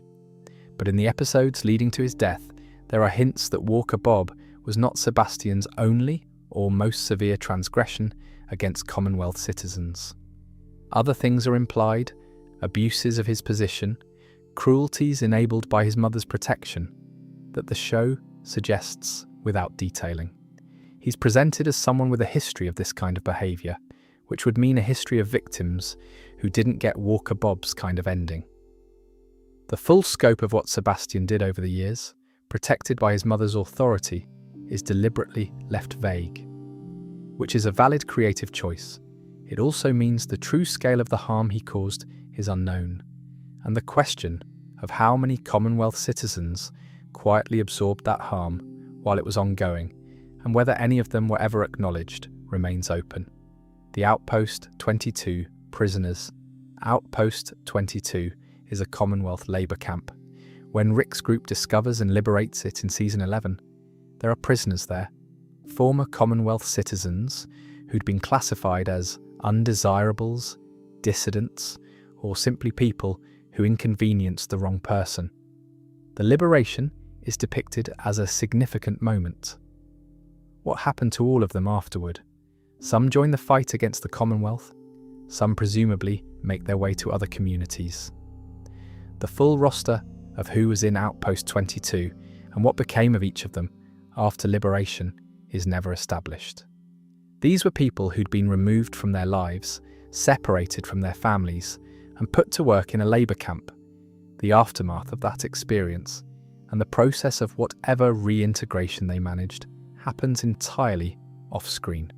How many other communities did the Commonwealth know about?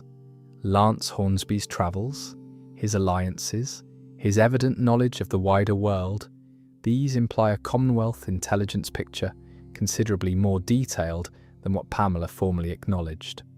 Lance knew things. He was choosing what to share with Pamela and what to manage independently. Beyond the communities, the show introduced directly Alexandria, Hilltop, the Kingdom, Oceanside, the Commonwealth presumably had intelligence on other settlements in the broader region. Some were presumably assessed and absorbed. Some were left alone. Some may have been flagged for elimination or for the designation to pipeline. The full scope of what the Commonwealth knew about its geographic surroundings and what it did with that knowledge is one of those gaps that would reframe the show's world considerably if it were ever filled in. The franchise has always depicted the Virginia communities as the main story. The Commonwealth's perspective would have revealed how many other stories were happening simultaneously. Connie's months alone. After the cave collapse in Season 10, Connie is separated from the group and presumed dead. She's missing for a significant period before Virgil finds her, and she eventually returns to the group, visibly changed and carrying trauma she doesn't fully articulate. What happened to her during those months? Deaf, alone, in territory that included active Whisperer presence, the practical survival challenges would have been enormous. The psychological isolation of being unable to hear, cut off from any community, with no reliable way to communicate, even if she'd found other people, that's an extraordinary ordeal. The show brings her back and acknowledges that she's different without explaining how she got through it. There's a story of several months of survival under those specific conditions that would be one of the more compelling individual arcs in the franchise. The choice to leave it, implied rather than shown, is, I suppose, defensible. It's still a story I'd want to see. The alternate series finale. An alternate, unused ending for the Walking Dead series finale was developed and discussed but never released. From what's been confirmed, it featured older versions of Judith and other young characters continuing the story further into the future, past the Commonwealth arc, past the conclusion the show actually aired. What did it show? The franchise has confirmed the alternate ending exists, but has not released or detailed it. Older Judith in a future version of the world suggests the story would have extended 10 or 20 years forward, a time skip that would have shown what the franchise's characters and world looked like with another generation of distance from the outbreak. Whether it resolved specific threads, introduced new ones, or simply showed a world that had begun to heal is unknown. There's something appealing about an alternate version of the show's ending sitting in an editing bay somewhere unshown, depicting a future that the audience never got to see. The Walking Dead's actual finale was divisive enough that the existence of an alternative is itself a kind of comfort. the knowledge that someone imagined it going somewhere else. The spin-offs have added an enormous amount to the franchise's world, and also an enormous number of new loose threads. Some of these connect back to the main series in ways that are genuinely interesting. Others are their own self-contained mysteries that are waiting for shows that may or may not get made. Morgan Jones, What Comes Next? Fear the Walking Dead ended with Morgan alive, with purpose, connected to people, heading somewhere, deliberately open. And since Fear ended, Lenny James has not appeared in any Walking Dead spin-off. No cameo, no mention, no confirmed direction. Morgan is the first human being Rick Grimes encountered in the apocalypse. That relationship, two men who met in the earliest hours, followed completely different paths for a decade, crossed each other's orbits several times, and always, at significant moments, is one of the franchise's most quietly important threads. Morgan knows about the CRM now. He knows about the broader world in ways most Virginia survivors don't. He's been to both coasts of the story in a way almost no character has. The continued silence around Morgan feels intentional rather than neglected. The franchise tends to bring beloved characters back at meaningful moments, and Morgan's specific position in the mythology as the person Rick knew first, as the embodiment of the show's oldest moral arguments, makes him a resource the franchise seems to be preserving. Whether the moment they're saving him for actually materializes is the question. Madison Clark's future. Madison was believed dead for significant stretches of Fear before returning. Her reintroduction in Season 8 addressed some things and left others open. Her knowledge of Padre, her complicated family history, her understanding of what the world had become versus what it was when she and her children first set out from Los Angeles, all of that represents a character with a substantial amount of accumulated experience and no confirmed future. The interesting dimension is what Madison now knows that could matter to the wider franchise. She's aware of how communities form and collapse. She understands what happens to people who've been through extreme experiences, and she's been at the edges of the CRM's geography. Fear's world touches the franchise's larger mythology in ways that weren't always obvious. Whether Madison reappears in the franchise and in what context is unknown. Fear ended without closing her story, which either means the writers intended something further for her, or simply that the show ended before they got there. Laurent, what is he? The most tantalizing currently active mystery in the franchise. Laurent was born after his mother was bitten and turned. He demonstrates an unusual relationship with walkers, a calm and apparent effect on them. What the religious community around him interpreted as a supernatural connection, and what the narrative presents as something biological but undefined. The franchise sent him to America at the end of Daryl Dixon, Season 1. He's now at or near the Commonwealth, where he would in theory have access to medical professionals who could actually test what he is. That testing, if it happens, is the obvious next beat for his storyline. What makes Laurent particularly significant is his timing in the franchise's overall arc. The show has been building towards something regarding immunity and the possibility of a cure across multiple storylines. Alicia, the fungi hint, the CRM's research, Laurent. If the franchise intends to eventually address the cure question, Laurent is the most plausible vehicle for that story. He's either the answer or the path to the answer. The question is whether the franchise is willing to commit to telling that story, which would fundamentally change the premise of the world. The French religious community and the walkers. The Nest, the religious community in Daryl Dixon, had developed a specific understanding of walker behaviour that went beyond the practical, survival knowledge most communities had accumulated. They believed walkers could be calmed. They had ritual approaches to the dead. They'd been operating in French territory, with its more dangerous walker variants, for long enough to develop a culture around surviving them. How long had the Nest been there? The community's level of theological and practical development implies years of existence. They were founded on a specific event, Laurent's mother being bitten and turning while pregnant, Laurent surviving, that they'd had time to build an entire belief system around.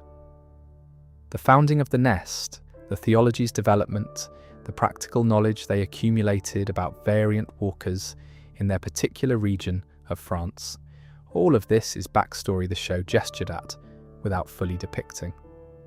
Their connection to the Primrose Team mythology is also interesting. If the virus originated in France, and if communities like the Nest developed specific knowledge about walker behaviour in the place of origin, their understanding might be more accurate than they know. Daryl's father, the full history. Daryl's abusive childhood is one of the franchise's longest-running implied backstories. His father is mentioned, sometimes in fragments, as part of the trauma landscape that shaped both Daryl and Merle. Daryl Dixon. Season 1 adds details, a flashback, a photograph, the specific geography of Daryl's early life, without completing the picture. What was Daryl's father actually like? The show provides the emotional fact of the abuse, without the narrative detail. Where did Daryl grow up specifically? What did his father do? How did Merle's particular version of protection function in that environment? Was he shielding Daryl from their father, or simply the older version of the same dynamic? The arc of Daryl's character across the franchise is the arc of a deeply traumatized person, gradually, painfully, finding people and places worth staying for. That arc carries more weight the more specifically you understand where it started.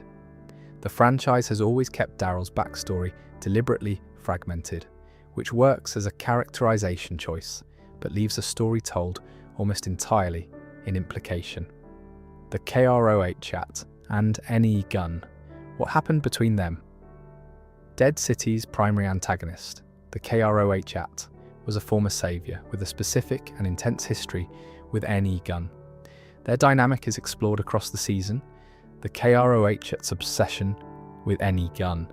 The way their relationship is clearly built on something specific rather than general history. The show implies an incident or relationship that fundamentally shaped the KROH's orientation toward NE gun. Not just, he was my boss, but something more particular, a moment of betrayal, or of closeness, or of both. The KROH as a villain works precisely because his relationship to NE gun isn't straightforward hatred. There's something more complicated underneath it, which the show circles without fully landing on.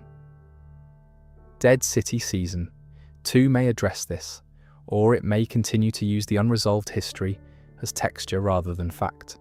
Either approach has merit, but the specific story of what happened between NE gun and the KROH during the Saviour era is one of the more interesting character mysteries currently active in the franchise. The world beyond post-credits scene. What comes next? The Walking Dead World Beyond season 2 finale ended with a post-credits sequence set in France. A scientist in what appears to be the original research facility is shown surrounded by evidence of the virus's development. She has a reaction to specific information she encounters, anger or something like it, and the sequence ends with a walker displaying variant behaviour that suggests the virus in France has developed independently of what was intended. Who is this scientist? A Primrose Team survivor? A researcher who came after and found the facility? What has she discovered that produced that reaction? And what are her intentions? To expose what happened, to continue the research, or something else? This scene was clearly designed as a setup for a future story. World Beyond wasn't renewed, and that future story hasn't been told elsewhere. The French scientist in the original lab is one of the franchise's most precisely constructed loose threads, a character introduced in a single scene with clear dramatic potential and no continuation yet. Tales of the Walking Dead, unfinished stories. Tales of the Walking Dead ran one season, with 6 anthology episodes, before being put on indefinite hold. Several of those episodes introduced interesting concepts or characters without completing their stories, Davin and the PPP card being the most significant example. The anthology format was actually well suited for exactly the kind of loose thread storytelling the franchise needed. Standalone stories that could address specific questions without requiring ongoing series commitments. A Tales episode about the Primrose team in Toledo.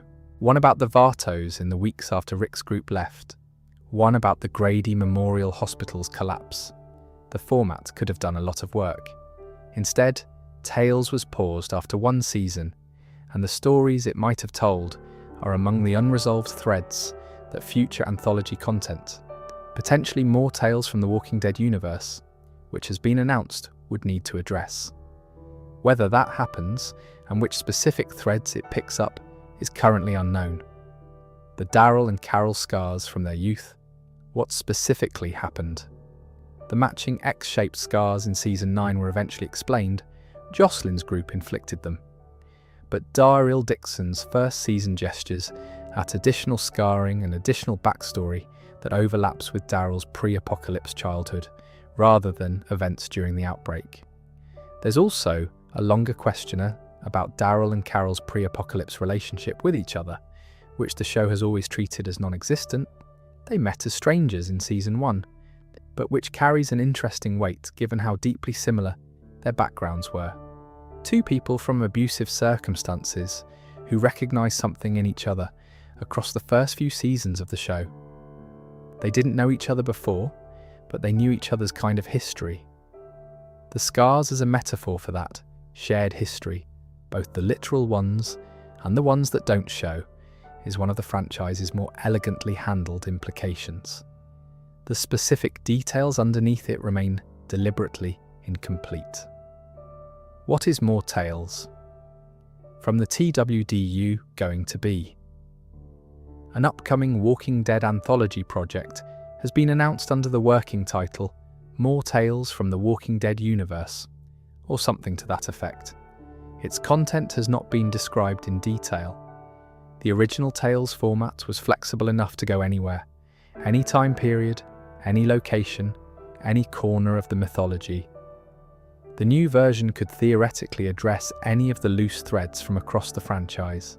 Heath, the PPP card, the French scientist, Primrose team, communities we only heard about. It could also introduce entirely new stories set in parts of the world the franchise hasn't visited. Whether it's designed primarily as closure for existing mysteries or as an expansion of the world is the question. The franchise has a long history of announcing projects and delivering something different from what was described at announcement. So the honest answer to what More Tales is going to be is, we don't know yet, which at this point in the evening is perhaps the most appropriate place to land before we get to the last batch. And then there are the questions that aren't really about plot specifics at all, the big, wide, quietly fascinating things that sit underneath the entire franchise and never quite get addressed. Some of these the show has never been interested in answering. Some of them are arguably unanswerable. A few of them are the kind of thing that becomes more interesting the longer you sit with them after a long video about a zombie show at an unreasonable hour. The true origin of the virus.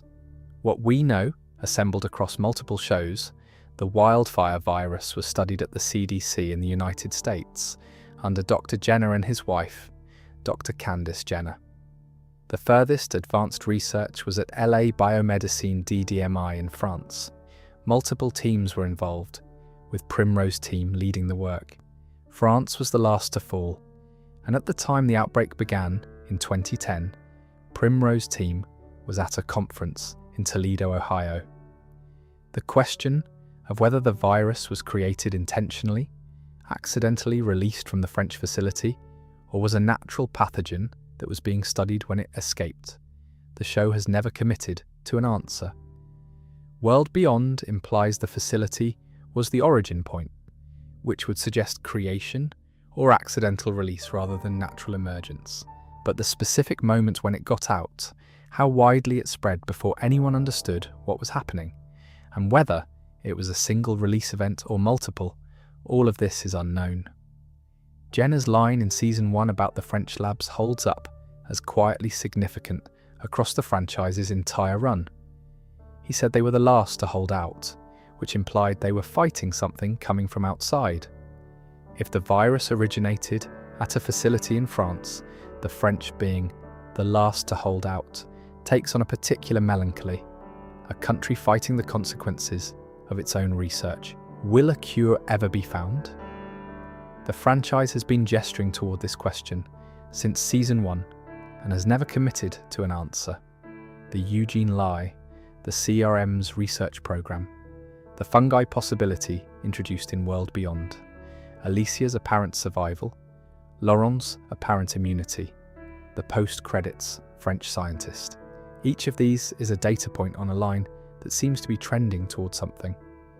Whether the franchise is willing to actually follow that line to its conclusion is the real question. A confirmed cure in the Walking Dead universe would fundamentally alter the premise of everything: the ongoing spin-offs, the logic of the world, the nature of the conflict. It's possible that the cure question exists as a narrative horizon that the franchise wants to keep approaching without arriving at. There's also the philosophical dimension. At what point, this far into the apocalypse, does a cure actually change anything? Communities have built themselves around the reality of the walkers. The infrastructure of the old world is gone. A cure for the reanimation wouldn't bring back the billions who died or restore the social fabric that collapsed. It would stop the ongoing accumulation of walkers and might allow communities to rebuild more safely. But the world the cure would save is fundamentally different from the world the disease destroyed. That gap doesn't get addressed very often. What happened to the rest of the world? The franchise has shown us the American Southeast and Mid-Atlantic corridor, stretches of the Southwest through Fear, a piece of New York City, and coastal France. That's it. And the thing that gets me when I properly think about it isn't the geography, it's the people. Somewhere in South Korea, people are dealing with whatever version of the Walking Dead world exists there. Somewhere in Norway, in Nigeria, in rural India, in Sao Paulo, the same event happened and produced completely different outcomes depending on population density, geography, governance, and 10,000 other variables the franchise has never had any interest in exploring. 7.5 billion people. And we've followed one small group through one corridor of one country for the majority of the story's run. Could any countries have contained the outbreak? Jenner says all governments are gone. All official labs went dark. This is his extinction event. And there's a version of that declaration where it's completely true, and a version where it's the conclusion of a man who'd been alone in a building for weeks, working off degrading satellite communications and confirmation bias, and who had absolutely no reliable way to know what was actually happening in every corner of the world. I think about Jenner's certainty quite a bit. He lost contact with other facilities, one by one, each loss of signal confirming the worst-case reading, rather than the possibility that some went dark for logistical reasons. He was isolated, he was grieving, he was running a building on emergency power and watching the fuel gauge tick down. That's not a great condition for dispassionate global assessment. Island nations with small populations and genuine geographic containment, New Zealand, Iceland, certain Pacific territories, had advantages that continental populations couldn't replicate.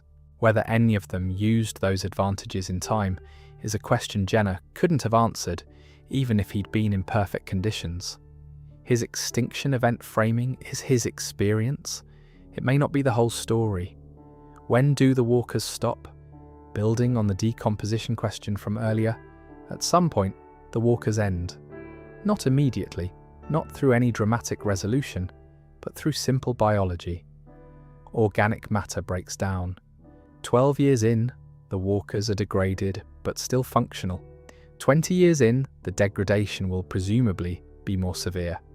At some point, a walker's structural integrity fails completely, tendons deteriorate, the motor systems that the virus maintains can no longer operate a body that has become too compromised. What does the Walking Dead world look like in 50 years? The walkers who existed at the start of the outbreak would, by then, presumably be nothing but scattered bones, no longer animated, no longer a threat. The ongoing threat at that point would be newly dead people who reanimate, which is a much smaller, more manageable problem than millions of ambulatory corpses accumulated over decades. The children being born in the franchise's current timeline, Judith, RJ, Herschel, Ree, Gracie, the others, are growing up in a world where the Walking Dead are a constant and overwhelming presence. Their own children might grow up in a world where they're a rare and shrinking threat. The franchise's world has an endpoint built into its biology. Nobody's discussed where that endpoint is. The other surviving civilizations.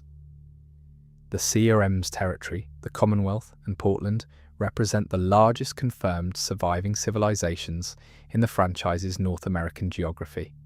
But what interests me isn't the question of whether more exist. They almost certainly do. It's the storytelling question.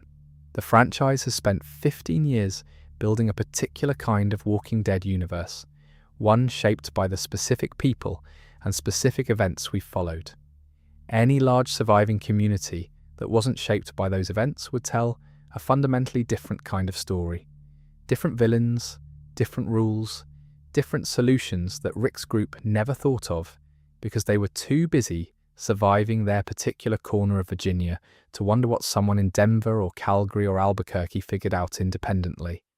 If Dead City or Daryl Dixon or whatever comes next ever introduces a major community with no connection to the Virginia lineage, no Rick, no any gun, no whisperers, that would be a genuinely interesting creative move. The franchise hasn't made it yet. What does the Walking Dead world look like in 50 years? Judith Grimes is approximately 13 years old at the franchise's current timeline.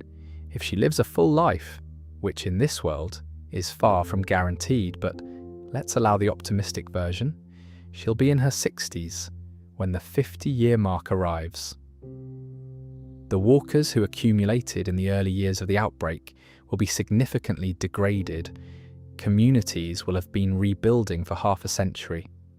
The world Judith's grandchildren inherit might look something like the early Middle Ages, local communities, regional alliances, new forms of political organisation that have grown from the specific circumstances of the outbreak's recovery rather than from the traditions of the world that came before. Agricultural, largely pre-industrial, organised around things that work in the actual conditions, rather than the conditions that existed in 2010. Some things from the old world would persist. Literacy, presumably, because people like Eugene and the Alexandria community specifically preserved books and knowledge, medical knowledge, in communities with a Herschel or a Sue Deek or a doctor from the Commonwealth. Some technology, maintained and eventually rebuilt, but the specific form of civilization that emerges from this particular apocalypse would be shaped by its own history in ways that neither the survivors nor we can predict. Why does everyone already carry the virus? The franchise's central biological premise that all living humans carry the wildfire virus in a dormant state and will reanimate on death implies a specific kind of initial spread. For every person on Earth to be infected before the outbreak was widely known, the pathogen had to enter the human population and establish itself as a dormant resident of the nervous system, essentially globally, essentially simultaneously, before anyone understood what it was doing. The logistics of this are extraordinary. Even fast-spreading respiratory pathogens take months to achieve global saturation. A neurological pathogen that remained dormant until host death, and that spread fast enough to infect the entire global population before triggering visible symptoms in the living. That's not how pathogens normally work. It implies either a deliberate global dispersal or an airborne transmission mechanism that was so efficient as to be effectively invisible, or something about the virus's biology that doesn't map onto conventional pathogen models. The franchise has never engaged with this question, and wisely so. The answer would require either committing to a deliberate release conspiracy theory that would reshape the entire mythology, or a hand wave of the kind that would draw more attention than the silence does. The horror depends on everyone being already infected. How they got that way is the question the show decided it didn't need to answer. Who was patient zero? The wildfire virus originated at Les Biomédecines DDMI in France. It was being studied. At some point it escaped from the facility, or from a test subject, or through an accident, or through something deliberate. The first human to die and reanimate from the wildfire virus was a specific person, in a specific place, at a specific moment. We know none of those specifics. That person is, in a genuinely meaningful sense, the most historically significant individual of the post-outbreak era. Not Rick Grimes, not Nee Gunn, not Alpha or Beale or anyone the franchise has shown. The first walker, whoever they were, laboratory worker or test subject or someone completely unconnected to the research, is the beginning of every single story the franchise has told. Their name, their face, their circumstances at the moment the world changed, all of it is unknown and almost certainly will remain so. There's something I find genuinely moving about that. The person who started the end of the world died in circumstances they probably didn't understand and certainly didn't intend, in a moment that was just a death before it was history. Nobody knows who they were. Nobody ever will. T-Dog's teleportation. And finally, and I want to be clear that this is the one where the script takes a turn, T-Dog's teleportation. Season 2, Episode 7. T-Dog is in one location, then T-Dog is in a different location that it was physically impossible for him to have reached in the time available. The camera simply cut to him being somewhere else. It's a continuity error, quite obviously, and in a normal show, it would go unnoticed and unremarked. But the Walking Dead fandom noticed, and the fandom decided that the only in-universe explanation for T-Dog's apparent instantaneous relocation was that he possessed the ability to teleport, which makes him technically the most powerful character in the franchise, the only person ever demonstrated to have actual superpowers. The mystery, such as it is why he only used this ability once. Was he being careful? Was he conserving energy?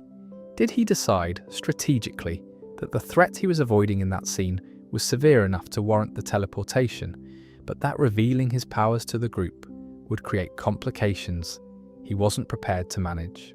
The show never addressed this, presumably because it was a camera mistake and not a canonical superpower. But in universe, T-Dog teleported. There is no other explanation.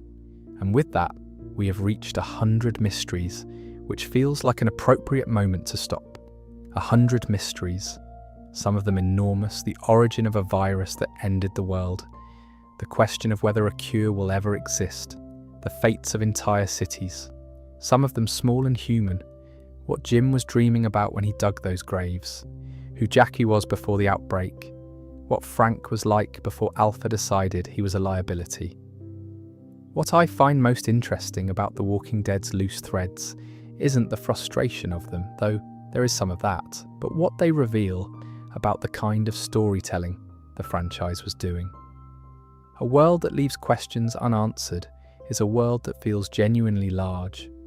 Every community that vanished without explanation is a suggestion that there were dozens of other stories happening simultaneously, in rooms and fields, and buildings the camera never found. Every character whose fate was left open is an invitation to imagine their continuation. The franchise has been going for over 15 years. It'll presumably keep going. Dead City, Daryl Dixon, whatever comes next, eventually the stories of Judith and the children growing up in the world that Rick and Mia, Sean and Carol and all the others built and broke and rebuilt. Some of the mysteries in this video will be answered by those shows. Some won't. A few of them were never intended to be answered and are more interesting for it. I'll probably do a third one of these at some point.